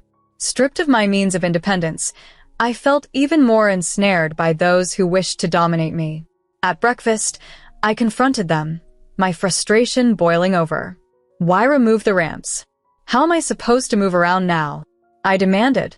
"It's for your safety, dear," my mother-in-law cooed, her feigned concern as genuine as her counterfeit pearls. "We thought you might fall. It's for the best." Their words thinly disguised their true motive, to further isolate and incapacitate me. I met their faux innocence with silence, my quiet a prelude to the storm brewing within. Behind the scenes, I was mobilizing my counterattack. I contacted Disability Services and enlisted my lawyer. Their arrival was a jolt to Rowan and his father, their faces a mix of fear and disbelief as the service team commenced their assessment, noting the missing ramps. My lawyer, always composed and direct, wasted no time. "We're here for a thorough inventory check," he announced authoritatively. An inventory was made after Emily's parents passed. "We're here to ensure everything is as it should be." As the inventory proceeded, the extent of their betrayal unfolded, highlighting the gravity of their deceit and my determination to reclaim what was rightfully mine. In the midst of turmoil, his methodical approach to checking each item against a thorough inventory list was a stark contrast to the emotional chaos enveloping us. As I noted the absence of my mother's cherished jewelry, my father's collection of fine suits, and the paintings that had brought history and culture to life on our walls, each loss struck a deep chord of betrayal. The missing antique dishes, treasured family heirlooms, underscored the depth of deceit we were entangled in. Once warm and caring, my in-laws now found themselves trapped by undeniable evidence of their greed. As the reality settled in, their shock morphed into desperation to salvage their dignity. Tears poured down my mother-in-law's face as she turned to me, her voice trembling. "We're so sorry, dear. It all just got out of hand. Please, can't we move past this?" Her husband, my soon-to-be ex-father-in-law, mirrored her plea, his voice laden with guilt. "We never meant to hurt you. It was foolishness, greed. Please forgive us." However, forgiveness was no longer an option. Their betrayal was too profound. They had attempted to strip away my dignity and independence. Standing firm, I addressed the police officers, presenting them with the detailed inventory and audio recordings, irrefutable proof of deceit. "These are the individuals responsible," I declared, my voice resolute, marking a definitive end to this chapter of my life. The court proceedings were swift, driven by compelling evidence. The judge's gavel delivered justice, sentencing them for their crimes and mandating restitution for the stolen items, alongside compensation for those items lost forever. Watching them face the consequences brought a complex mix of relief and sorrow. Justice had been served, but at what cost? The divorce from Rowan was both freeing and painful, and I pursued legal compensation for the mistreatment, a formal recognition of the pain inflicted upon me. Throughout the trials, my testimony remained firm, a cathartic release from the pain and betrayal I had endured. Now, as I sat on the courthouse steps, a sense of closure enveloped me. The journey had tested my resilience and strength, leaving me with a mix of pride and disbelief. My recovery was uncertain, yet I was making strides, literally and figuratively, that once seemed impossible. The doctors had doubted my legs would ever regain strength, but here I was, moving forward, step by tentative step. The feel of pebbles under my feet, once a trivial detail, now overwhelmed me with a sense of victory. "Your progress is nothing short of remarkable," my doctor had said, underscoring my journey towards healing and empowerment. During a recent visit, my voice was tinged with genuine astonishment, a stark contrast to the cautious optimism I displayed in the early days of my rehabilitation. Reconnecting with my friends has been incredibly vital. Their steadfast support serves as a constant reminder that I am not alone in this journey. "We're here for you no matter what," they reassure me, their words soothing the wounds left by betrayal. Rowan, the man I once believed would stand by me through thick and thin, has now become a distant, almost pitiful figure. After losing the financial gain he so eagerly anticipated, he barely manages to get by. His frequent calls and apologies are desperate attempts to regain a place in my life. "Can't we just put all this behind us and start fresh?" he pleads, his voice a mix of desperation and hope. I can't help but laugh, a sound rich with scorn and liberation. "Start fresh with you?" I respond, my voice steady and confident. "That's a chapter of my life I've happily closed. You're just a footnote now." The flowers he sends in a pathetic attempt at reconciliation go straight to the trash. "You think a few roses can erase betrayal?" I scoff, tossing them aside effortlessly. They remind me of what I've overcome, not of what I've lost. In navigating this new normal, I've discovered a passion I never knew I had: painting. It has become my sanctuary, a way to express the whirlwind of emotions accompanying my journey.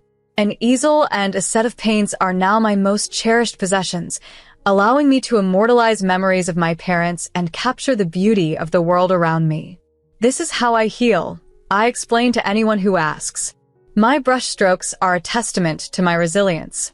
My transformation isn't just physical, it's a rebirth of my spirit. They thought they could break me, but I'm stronger than I've ever been," I declare with newfound determination. My story, once overshadowed by the actions of those who sought to exploit me, is now a narrative of triumph, reminding us that even in our darkest moments, there is light to be found. This chapter of my life, born from pain and betrayal, is defined by growth, resilience, and an unwavering belief in the possibility of a new beginning. I am not the same person I was before. I am stronger, wiser, and ready to face whatever comes next with grace and courage.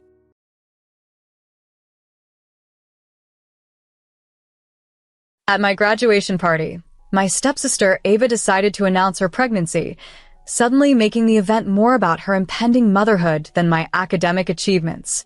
As she embraced me, she whispered, "Sorry to overshadow your little diploma," her voice barely audible over the hum of congratulatory murmurs. 3 months later, at her baby shower, I made a dramatic entrance with my new partner, who just happened to be her ex-fiancé. It turned out the baby wasn't his, and over time, we discovered we were truly meant for each other. As we walked in, Ava, with a faint smile, repeated her earlier whisper, now with an edge of irony as she touched her barely there bump. The day she hijacked my graduation, I was frozen, diploma in hand, as our families swarmed around Ava, making my summa cum laude in biomedical engineering feel insignificant. This wasn't the first time Ava stole the spotlight. It was just the most gut-wrenching. Reflecting on my childhood, I realized that while I buried myself in books and excelled academically, Ava mastered the nuances of social charm, always knowing when to smile, what to say, how to be the center of attention.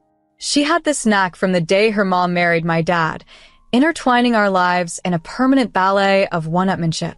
When we were kids, Ava's smallest achievements were celebrated extravagantly, while my academic awards received polite, if tepid, applause. Even our entries into higher education were treated differently. My prestigious university acceptance led to a quiet dinner, while her community college enrollment merited a lavish party. One morning, lost in these thoughts in my kitchen, I was startled by Daniel, Ava's ex and my childhood friend. His unexpected visit to pick up some old family photos for Ava reminded me of how much had changed since those early days of shared dreams and simple friendship. "Daniel, how's everything with the wedding planning?" I asked, trying to keep the conversation light. He smiled wryly.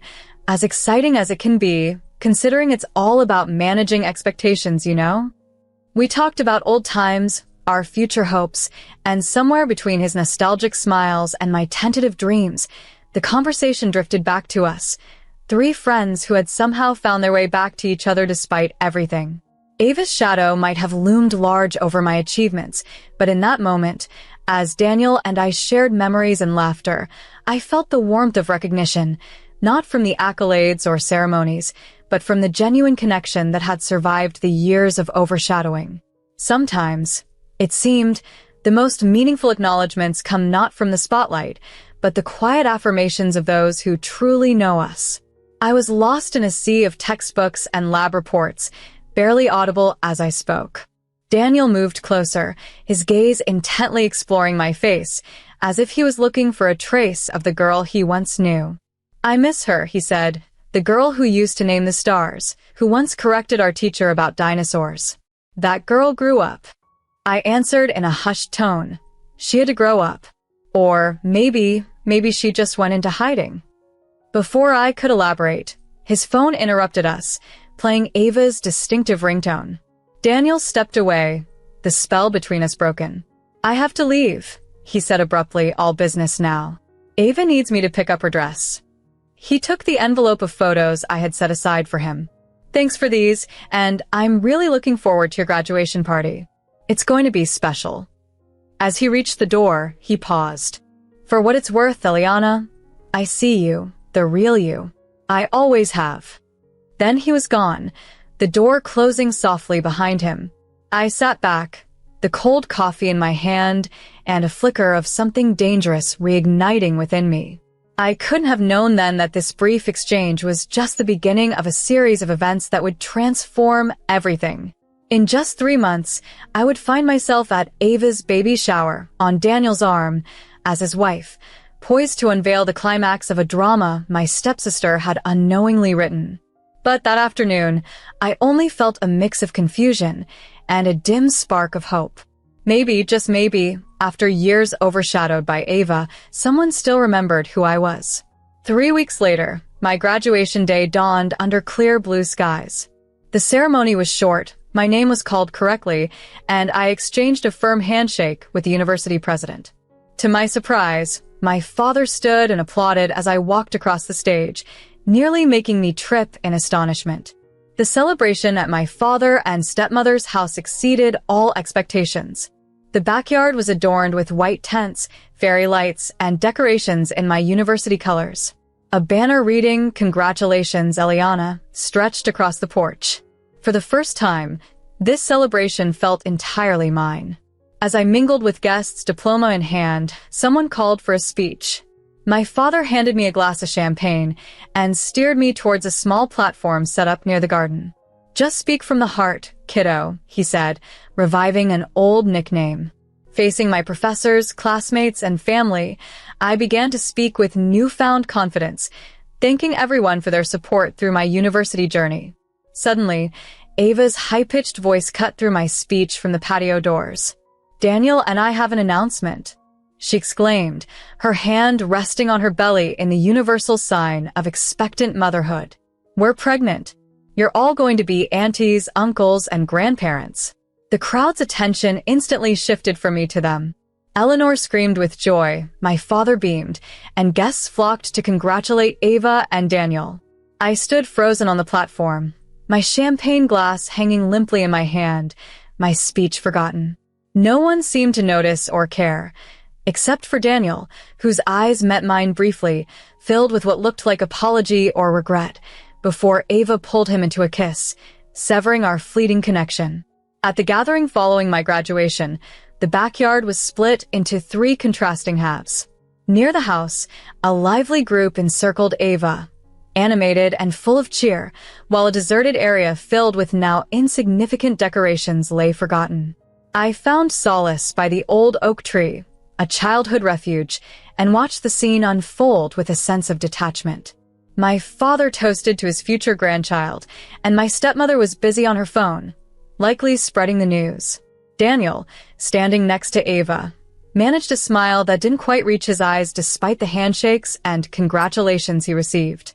Beside me, Layla, my late mother's best friend, and one of my few remaining links to her, made a quiet observation about Ava's dramatic entrance. Layla, who had taught high school movies for years, commented on Ava's knack for theatricality, comparing her to a past star pupil who was as convincing off stage as she was on. As I looked across the yard, Ava's performance continued. She shed tears that somehow left her makeup undisturbed, her gestures timed as if choreographed. Layla noted Daniel's discomfort, his rigid demeanor contrasting sharply with the celebratory atmosphere. Our conversation shifted to Daniel's recent pharmacy visit, hinting at his stress and sleepless nights, revealing cracks in the perfect facade presented by my stepsister. Ava soon approached us, radiant and seemingly overjoyed, making sure her voice carried across the yard as she merged my graduation celebration with her baby announcement. Her whisper, intended only for my ears, belittled my achievement, revealing her true intentions. Despite the sting of her words, I congratulated her, the effort tasting bitter. As they walked away, Daniel looked back at me with a glance that betrayed desperation rather than joy. 5 weeks later, I found myself in Brood Awakening, a secluded coffee shop that had become a refuge during my college years, a place where I was known not as Ava's stepsister, but for myself. It was there, hidden behind my laptop, that I saw Daniel again. He appeared worn and weary, a stark contrast to the polished figure he usually presented. This post-graduation gathering had exposed the complexities of my family dynamics and Ava's manipulative grace, pushing me to seek solace in the quiet corners of my life, away from the orchestrated dramas of family celebrations. In the quiet cafe, he raised his voice slightly as he ordered from the barista. "Make it a triple if that's even possible," he said. Before I could make a discreet exit, Daniel caught sight of me. A flash of surprise crossed his face, quickly replaced by what seemed to be relief. "Eliana," he called out, walking over. "Do you mind if I join you?" I hesitated for a moment before moving my bag off the chair opposite me. "Rough morning?" I asked. "More like a rough week," he replied, sinking into the chair. His fatigue was more noticeable up close. Ava's morning sickness seems to kick in only when she wants sympathy or attention, and it magically vanishes when her friends call her out for brunch. His tone, laced with a hint of bitterness, took me by surprise. Throughout the time I'd known him as Ava's partner, I'd only ever heard him speak of her in glowing terms. "Can pregnant women even have mimosas?" I asked, puzzled. He let out a dry laugh. "That's exactly my question. But apparently, asking her that means I'm being unsupportive and toxic," he explained, rubbing his temples. "Sorry, I shouldn't be dumping all this on you." "It's okay," I found myself saying, and I meant it.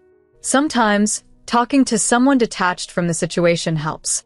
Our conversation flowed more easily than expected. We talked about my job hunting, his recent architectural designs, and even reminisced about the treehouse he built when we were kids, his very first project sketched on stolen graph paper from his dad's office. That accidental encounter became our regular Tuesday morning ritual. Each week, Daniel seemed more troubled, revealing bits of Ava's image that seemed carefully curated to deceive. She told her mom the baby's due in January, but my parents heard March. He shared during one such meeting, frustration evident in his voice. By our 5th meeting, his light complaints had turned into genuine worries. "The timeline she's given doesn't add up," he confided, his voice low despite the cafe's buzz. "The doctor's concerned because the pregnancy measurements are off." "Maybe it's just a small baby," I suggested, trying to offer a balanced view despite my own growing doubts. "Or maybe there's something else," he muttered, staring into his coffee, the implication hanging heavily between us. At our 7th meeting, Daniel arrived with a manila folder. "I found this in Ava's desk," he said, sliding it across the table. "I was just looking for stamps," he added, motioning for me to look inside. Reluctantly, I glanced at the medical records. noticing a gynecologist visit noted from 4 months back, around the time Ava was in Cancun without him. She said she got pregnant during our trip to the Poconos. Daniel continued, his voice hollow. But that was only 5 weeks ago. The room spun a little as I processed the information. Maybe she was preparing, thinking of getting healthy before trying for a baby, I thought. Daniel pulled out another document, a lab report from 5 months prior showing pregnancy hormone levels. She couldn't have been 4 months pregnant then, he concluded. The silence that followed was heavy, filled with implications. Why lie about it? Why not just tell you she was already pregnant? I finally asked, because she wasn't sure I'd stay. We'd been arguing a lot, and the pregnancy locked me in, he explained bitterly, his hands trembling as he gathered the papers.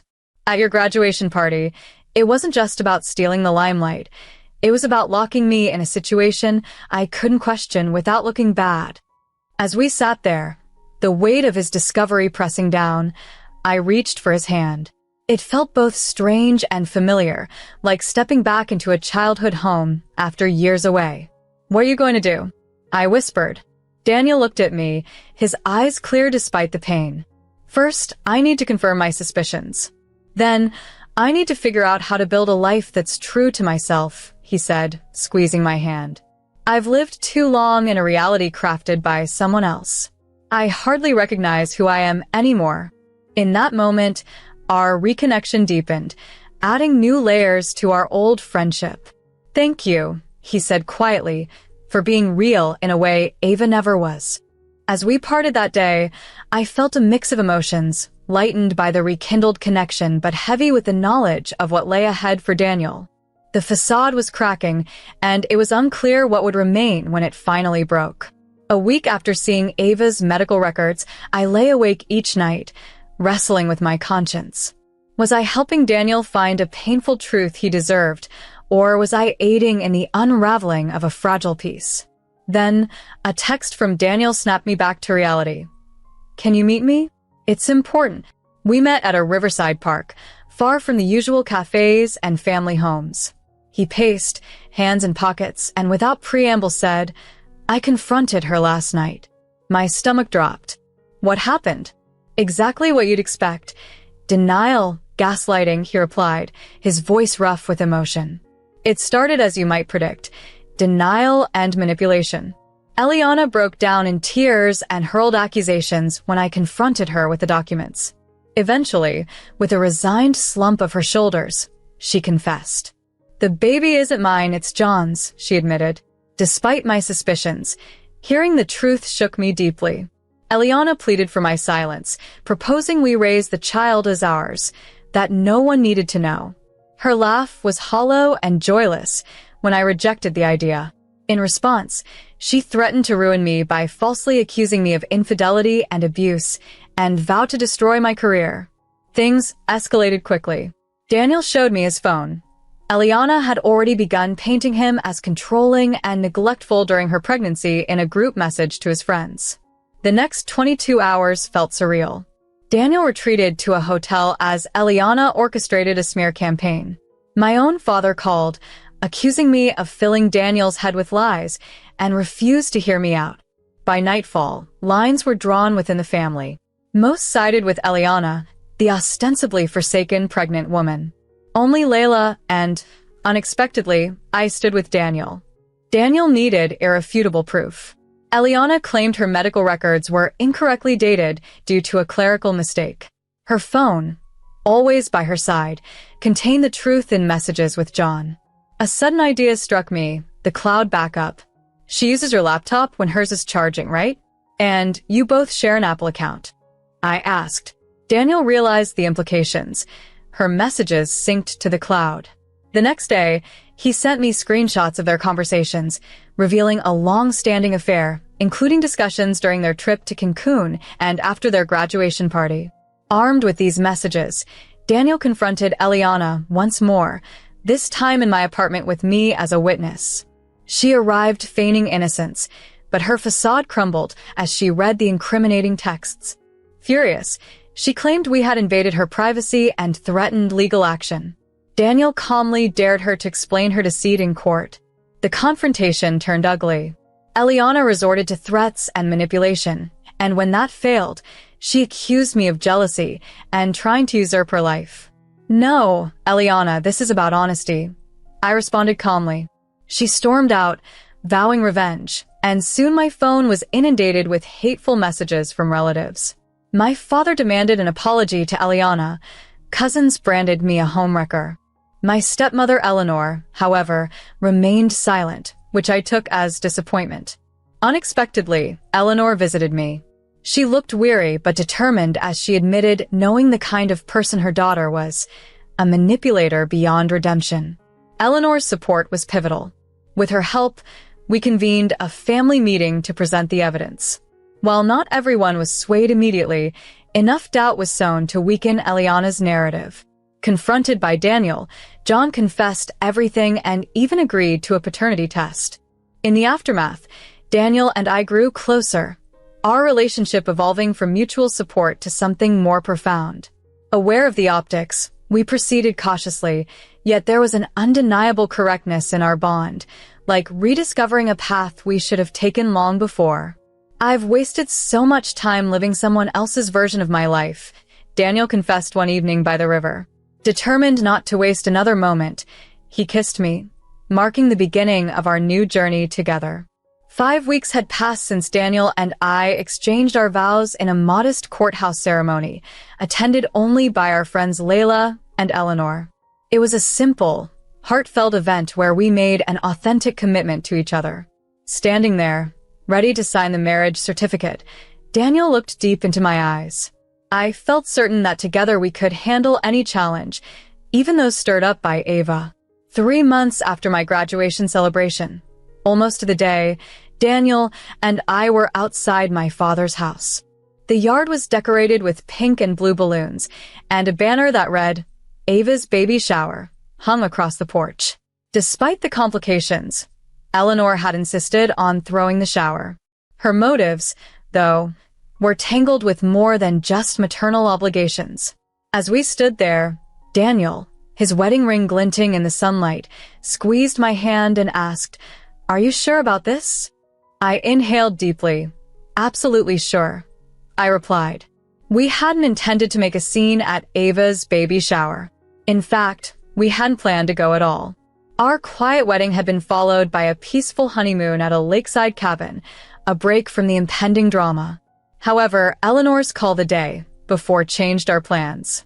She revealed that Ava was spreading rumors that Daniel had left her due to her pregnancy complications, claiming that I had seduced him in his vulnerable moment.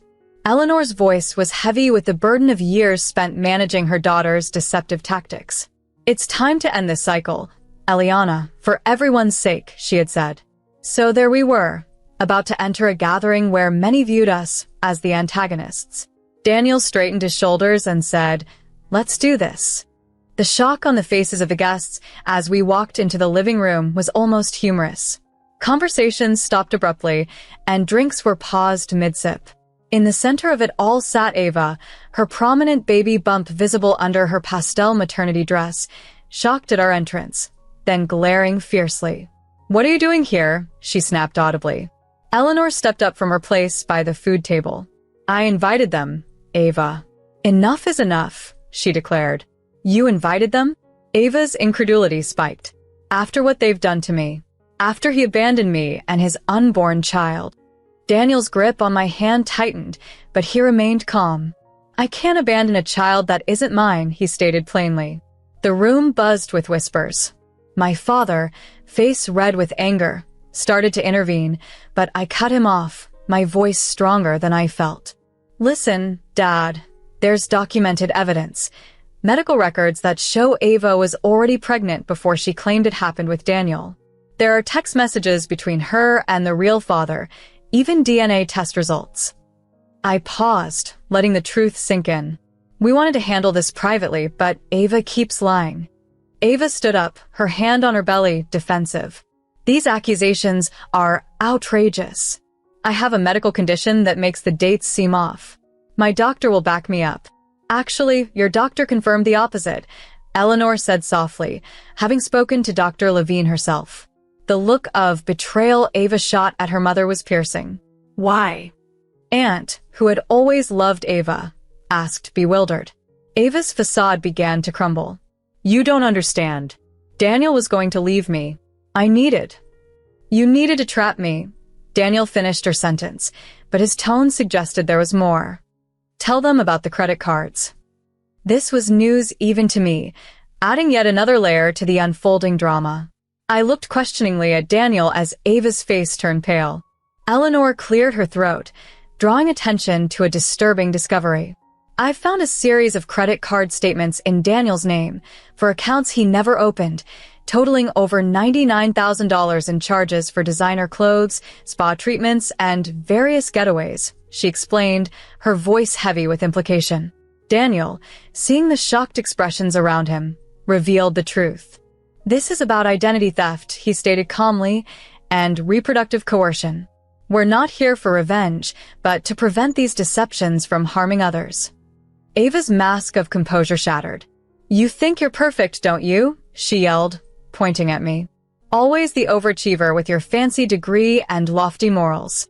You've envied me forever, always wanting what I have. Her accusation hung in the air, but I responded gently. That's not true, Ava. I've only wanted to be appreciated for my true self. The tension was abruptly sliced by the doorbell. Eleanor answered it, returning with John Davidson, Ava's ex and, as we'd recently discovered, the father of her child. Sorry I'm late, John mumbled, scanning the room awkwardly. I got your text, Ava. I didn't text you, Ava retorted, a hint of panic in her voice. John looked puzzled. Yes, you did. You mentioned it was time to tell the truth and you needed my support, he said, showing the text from Ava's number. All eyes then turned to Eleanor, who held up Ava's phone. I sent it, she confessed. It was time for complete honesty. The revelations that followed were painful, yet necessary. John disclosed how Ava had secretly continued their relationship while engaged to Daniel and initially claimed the baby was Daniel's. As attendees slowly left, murmuring awkward goodbyes, the core group remained. Ava slumped on the couch, John opposite her, and Eleanor, my father, Daniel, and I close by. What happens now? My father asked quietly. Eleanor was resolute.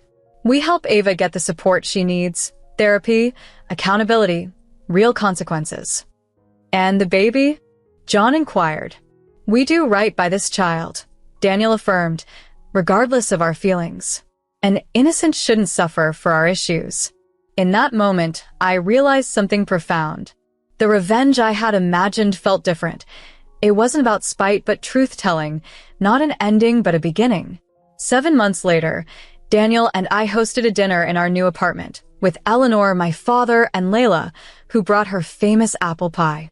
Surprisingly, now humbled by motherhood and court-mandated therapy, also joined. Her 4-month-old son slept peacefully nearby, and during a quiet moment I told Ava, "He has your eyes." She studied me for a long moment. I'm trying, Eliana, to be better. It's hard, but I'm trying. It wasn't forgiveness, not yet, but it was a step toward something new, a genuine relationship built on truth, not rivalry. Later, as Daniel wrapped his arm around my waist, he whispered, "Who would have thought your graduation party would lead to all this?" I leaned on him, watching my complicated, imperfect family attempt to rebuild from the ashes of so many facades. Sometimes, I replied, the truth is the best revenge of all.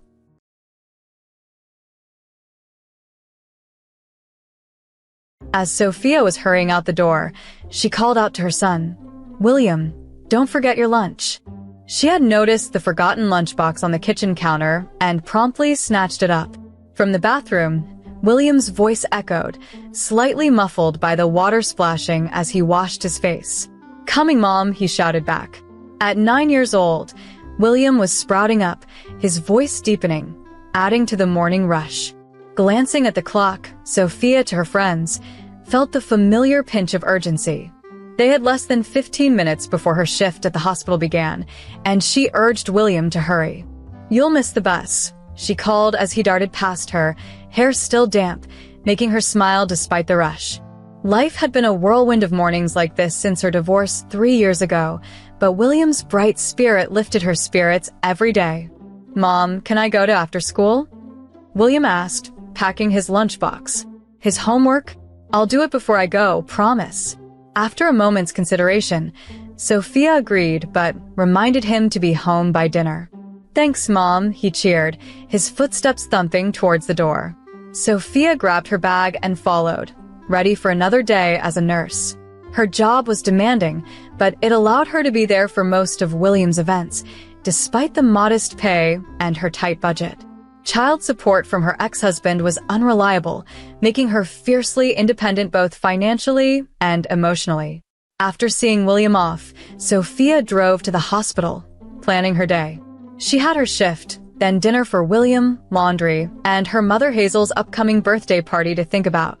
Hazel, still vibrant at 77 and successful in leasing manager, had high expectations, often showing favoritism towards Sophia's sister, Chloe, who lived a more affluent life. Why always Chloe? Sophia mused briefly before shaking off the thought. She was focused on her life with William, though she couldn't fathom why Hazel showered Chloe's daughter with gifts while only giving William practical items. Arriving at work, Sophia set aside personal concerns to focus on her patients. "Good morning, Sophia," greeted her colleague. It was going to be a busy day. After gearing up, Sophia was fully in her professional element, a cardiac nurse dedicated to her work. Her routine was interrupted by a call from Chloe about the birthday party. "Can you help on Saturday?" Chloe asked. Sophia agreed, though she was taken aback to learn about plans for Chloe's daughter to study abroad, supported financially by Hazel. It was a sharp contrast to the advice given to William about seeking scholarships. Hanging up, Sophia braced herself for another sting of disparity, but was soon pulled back to her duties by a colleague. Her resolve was firm as she moved through her day, her care unwavering until another call jolted her. It was about William. He had been in an accident. Panic gripped her as she rushed to be by his side, her professional calm shattered by a mother's deepest fear. After ending the call, Sophia quickly briefed her supervisor about the urgent situation, and he allowed her to leave work immediately. Concerned glances from her colleagues trailed her as she dashed to the parking lot. With her heart pounding, she drove towards St. Mary's General Hospital, different from where she worked, as thoughts of her son swirled in her head. "Please be okay," she murmured at every red light, praying fervently. William, her son, had always been her pillar of strength, and the possibility of him being in grave danger sent shivers down her spine. Arriving at the hospital's emergency entrance, Sophia raced to the reception, her voice urgent as she asked about William, who had been involved in a traffic accident. A receptionist quickly directed her to the emergency treatment area. En route, Dr. David, a young doctor in a white coat, approached her. "You must be William's mother," he said, introducing himself and explaining William's condition with calm urgency. William had sustained a complex fracture in his right arm and internal bleeding from the accident. A CT scan had revealed liver damage, and emergency surgery was imminent. As a nurse, Sophia understood the gravity of internal bleeding and liver damage. It was a race against time. "Surgery right now, yes," she murmured, signing the consent forms mechanically. Though her mind grasped the reality, her heart was in denial.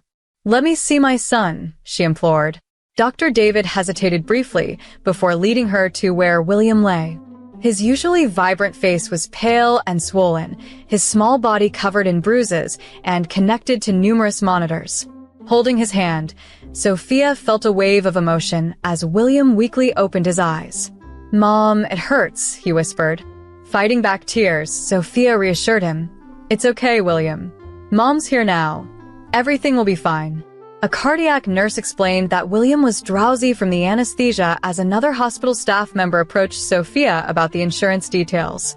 They walked to the administrative office where Sophia was informed of the daunting out-of-pocket expenses for the surgery, totaling approximately $211,000.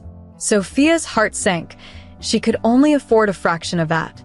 "We can't proceed without an initial payment of $7,100, the staff member said apologetically. Desperate, Sophia contacted her ex-husband, who was unreachable.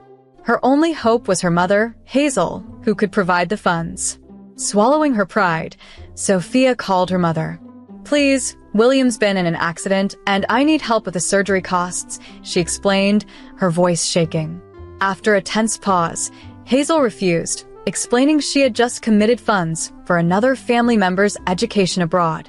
"William's life is at stake. Can it wait?" Sophia pleaded, her voice a mix of fear and desperation. Hazel remained firm, citing her promises to the other family members. Devastated and feeling helpless, Sophia ended the call, tears streaming down her face. Dr. David approached her, ready to proceed with the surgery, but needing confirmation of payment. "Please give me a little more time. I'll figure something out," Sophia promised, returning to William's side. Holding his hand, she whispered reassurances, while inside, she felt overwhelmed by the weight of her situation. William smiled faintly, giving her a glimmer of hope amidst the despair. Sophia stood by, her heart heavy as she watched her young son muster courage in the face of adversity. The sight of him trying to be brave was heart-wrenching. How could she possibly come up with the needed funds? Thoughts raced through her mind. Should she ask her colleagues for assistance, or should she make a hurried trip to the bank for an emergency loan? Clutching William's hand, Sophia resolved to find a way, determined to fulfill her duty as a mother to protect her son at all costs. As they prepared to proceed, nurses entered the room, momentarily intensifying Sophia's panic. The financial issue was still unresolved, yet one of the nurses reassured her with a smile that the surgical team was ready and they were about to move William to the operating room. Confused, Sophia watched as her son was wheeled away. She was still puzzled about the payment when a hospital approached her. Just as the administrator began to speak about the payment, Sophia noticed a familiar figure in distress, her mother, Hazel, hurriedly making her way down the hallway. Her appearance was uncharacteristically disheveled, her makeup smeared, her hair in chaos. Stopping before Sophia, Hazel was clearly out of breath. Despite their recent falling out, Hazel's presence surprised Sophia. "William's surgery?" Hazel inquired anxiously. "He's just been taken in," Sophia responded coolly, still unsure about the payment. Before Sophia could continue, the administrator interjected, "Miss Morrison, the initial payment has been taken care of. Please don't worry." Confused, Sophia was about to ask further when she heard a familiar voice behind her. It was Chloe, her sister, who seemed just as rushed. "Why?" Sophia asked. "Let's find a quieter place to talk," Chloe suggested, guiding them to the hospital cafeteria. Once seated with their coffees, Sophia pressed for answers. Chloe took the lead, explaining that she had called their mother after hearing about William's emergency. Learning that Hazel had initially refused to help due to financial constraints supposedly caused by another sibling's expenses was puzzling, especially since Sophia knew those expenses were already covered by other means. "Why would you cover the costs?" Sophia asked, touched but confused given their strained sibling relationship. Chloe sighed. "When I heard about William, I just had to help. I couldn't stand aside, even with our past differences. Mom's excuse about the other expenses wasn't true. I checked." Sophia turned to Hazel, seeking the truth. The confrontation was interrupted by Dr. David, who came to discuss the surgery details and recovery expectations. After the doctor left, the emotional tension resumed. "Why did you lie about the financial help, Mom?" Sophia demanded. Hazel, overcome with emotion, admitted to having lost a significant amount of money in a failed investment, leaving her in severe debt, a truth she'd been too ashamed to reveal. Sophia and Chloe were shocked. The woman they knew as a successful business figure was now confessing to financial ruin due to pride and the fear of losing respect. Understanding her mother's plight, Sophia felt a mix of anger and empathy. The realization that their mother's refusal was not out of neglect but from an inability to help due to her circumstances changed the atmosphere from one of confrontation to one of somber realization and the need to reassess their family dynamics and support each other through these unexpected challenges. Emma had opted to study abroad, and I thought it was a valid excuse to decline helping William in his critical time. Sophia's voice trembled, revealing her disbelief that there weren't other options. I know, Hazel replied, her eyes moist with tears. What kind of mother and grandmother does that make me? Seeing her mother so vulnerable, openly displaying her sorrow, took Sophia aback. She had never witnessed such raw emotion from her. Just then, Chloe's phone buzzed. It was John on the line. After a brief chat, she turned to the others. John's on his way, she informed them. He's looking into legal options for Mom's debts, thinking there might be a way out. Sophia, still reeling from the shock, was slowly coming to realize that this crisis was pulling her family closer. How did you manage the payment for the surgery? Sophia inquired. I charged it to John's credit card, Chloe said nonchalantly. It has a high limit, so it wasn't an issue. Sophia squeezed her sister's hand, grateful. Thank you, truly. It's what family does, Chloe replied seriously. William's my nephew, after all. Sophia's eyes welled up with tears, feeling the long-standing gap between her and her sister narrowing amidst the crisis. A cardiac nurse approached them. The surgery is ongoing but progressing well. It should be another couple of hours. Relief washed over Sophia. Thank you, she breathed out as the cardiac nurse departed. The four women sat together, an awkward silence hanging over them, a silence heavy with years of secrets and misunderstandings. Yet the air was slowly changing. What now? Sophia asked softly. Hazel looked up with newfound resolve. I'm going to live honestly from now on. No more lies. I'll handle the debt myself, she declared, her voice gaining strength. She paused, then added, and I'll be more open with you both, especially you, Sophia. Sophia nodded, her feelings mixed. Forgiveness wasn't easy, but with the truth out, it felt like a step forward was possible. Let's wait together until the surgery ends, Chloe suggested. So, they began sharing old memories, clearing up misunderstandings, and speaking of future hopes. Their family bonds had been strained, but now, they were slowly starting to mend. Hours later, Dr. David came out, looking weary but optimistic. The surgery was successful, he announced. The four women cried tears of relief. William was still critical but stable. Sophia held his hand tightly as he was moved to the recovery room, where he would remain asleep for some time. Hazel and Chloe waited outside. William, Sophia whispered to her unconscious son. Everyone is worried. Grandma and Aunt Chloe. We're all waiting for you to wake up. For days post-surgery, the doctors declared William's condition stable. Sophia, barely resting, was jolted awake by William's faint voice as he opened his eyes. Mom, how are you? Does it hurt? William, Sophia clasped his hand, her voice soothing. I'm okay. Just thirsty, huh? She helped him sip water through a straw. William looked around, puzzled. Where am I? You're in the hospital, Sophia explained gently. Remember the accident? William tried to recall, then nodded. I was hit by a car, right? Was it bad? It was serious, but you're strong, Sophia assured him, pride and worry mingling in her voice. Concern flickered across William's face as he noticed the dark circles under his mother's eyes. Mom, have you slept at all? Sophia stroked his hair, her voice a whisper. It's okay. Having you safe is all that matters. Hazel and Chloe then came in, their faces lighting up at seeing William awake. They reassured him of their presence and support, and soon, Sophia sat with her mother in the hospital cafeteria, contemplating the changes unfolding within their family and the path ahead. As they spoke, Sophia realized that despite everything, her family was finally on a new path, a path of healing and understanding. Hazel reached out and clasped Sophia's hand, her voice laden with regret. I won't lie, Sophia. I've always strived to be the perfect mother, but ultimately, I made terrible choices. I'm so sorry. Tears filled her eyes as she spoke. Sophia, overwhelmed by a whirlwind of emotions, anger mingled with a poignant stir of empathy, faced her mother's vulnerability. Mom, why did you feel the need to maintain such a facade? We're family." Hazel remained silent, her gaze distant.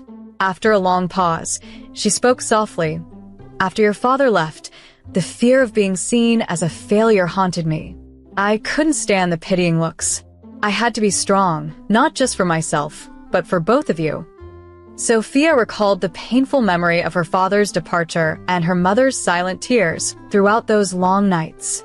"So you threw yourself into your work, trying to raise us the right way. That was your pride." "Yes," Hazel admitted, "but I lost my way, especially with you, Sophia. Seeing you struggle, I should have been supportive rather than pushing you away. I thought toughness would make you stronger, but perhaps I was just hiding my own weaknesses." Sophia's heart clenched as she listened to her mother's confessions. She began to see the years of harshness and the undue favoritism shown to her sister Chloe as Hazel's flawed attempts at protection. "Chloe seemed more fragile, more like your father, and I thought she needed more protection," Hazel confessed with regret. As they delved into their past, discussing the complexities of their family life and clearing up long-standing misunderstandings, both laughter and tears came easily. For the first time, Sophia saw her mother not as a flawless figure, but as a human being with her own frailties. The conversation shifted when Hazel mentioned, "Don't worry about William's medical expenses during his recovery. I'll handle it." "But Mom, your debts." Sophia interjected, concern etching her features. "I know, but I haven't lost everything. I've decided to sell the house and move into something smaller. It's time to let go of that old image," Hazel stated firmly, a resolve in her voice. That night, as the family gathered in the hospital where little William lay recuperating, they talked earnestly about the future. John, Chloe's husband, suggested, "Hazel, consider bankruptcy. It's a tool, not a disgrace. It's about how you bounce back." Touched by her daughter's readiness to help, Hazel expressed her newfound pride, not the superficial kind she had clung to before, but a deep, genuine feeling. "I'm going to start afresh, with honesty and without pretense," she promised. As they discussed practical steps forward, Sophia felt a profound shift in their family dynamics. Observing William and Emma giggling in the hospital bed, she realized this crisis might be the catalyst they needed to rebuild stronger family ties. "Looks like we're finally becoming a real family," William murmured sleepily, a smile spreading across his face. Sophia watched her son drift off, feeling hopeful for the future. The night sky outside the hospital window twinkled with stars, symbolizing new beginnings. Months later, in a cozy, sunlit apartment, Hazel prepared for her day at work, feeling an unexpected peace in her modest new home. "Good morning," called VVF, her colleague, reminding her of the day's agenda. It was a new chapter for Hazel, one filled with simplicity and genuine contentment.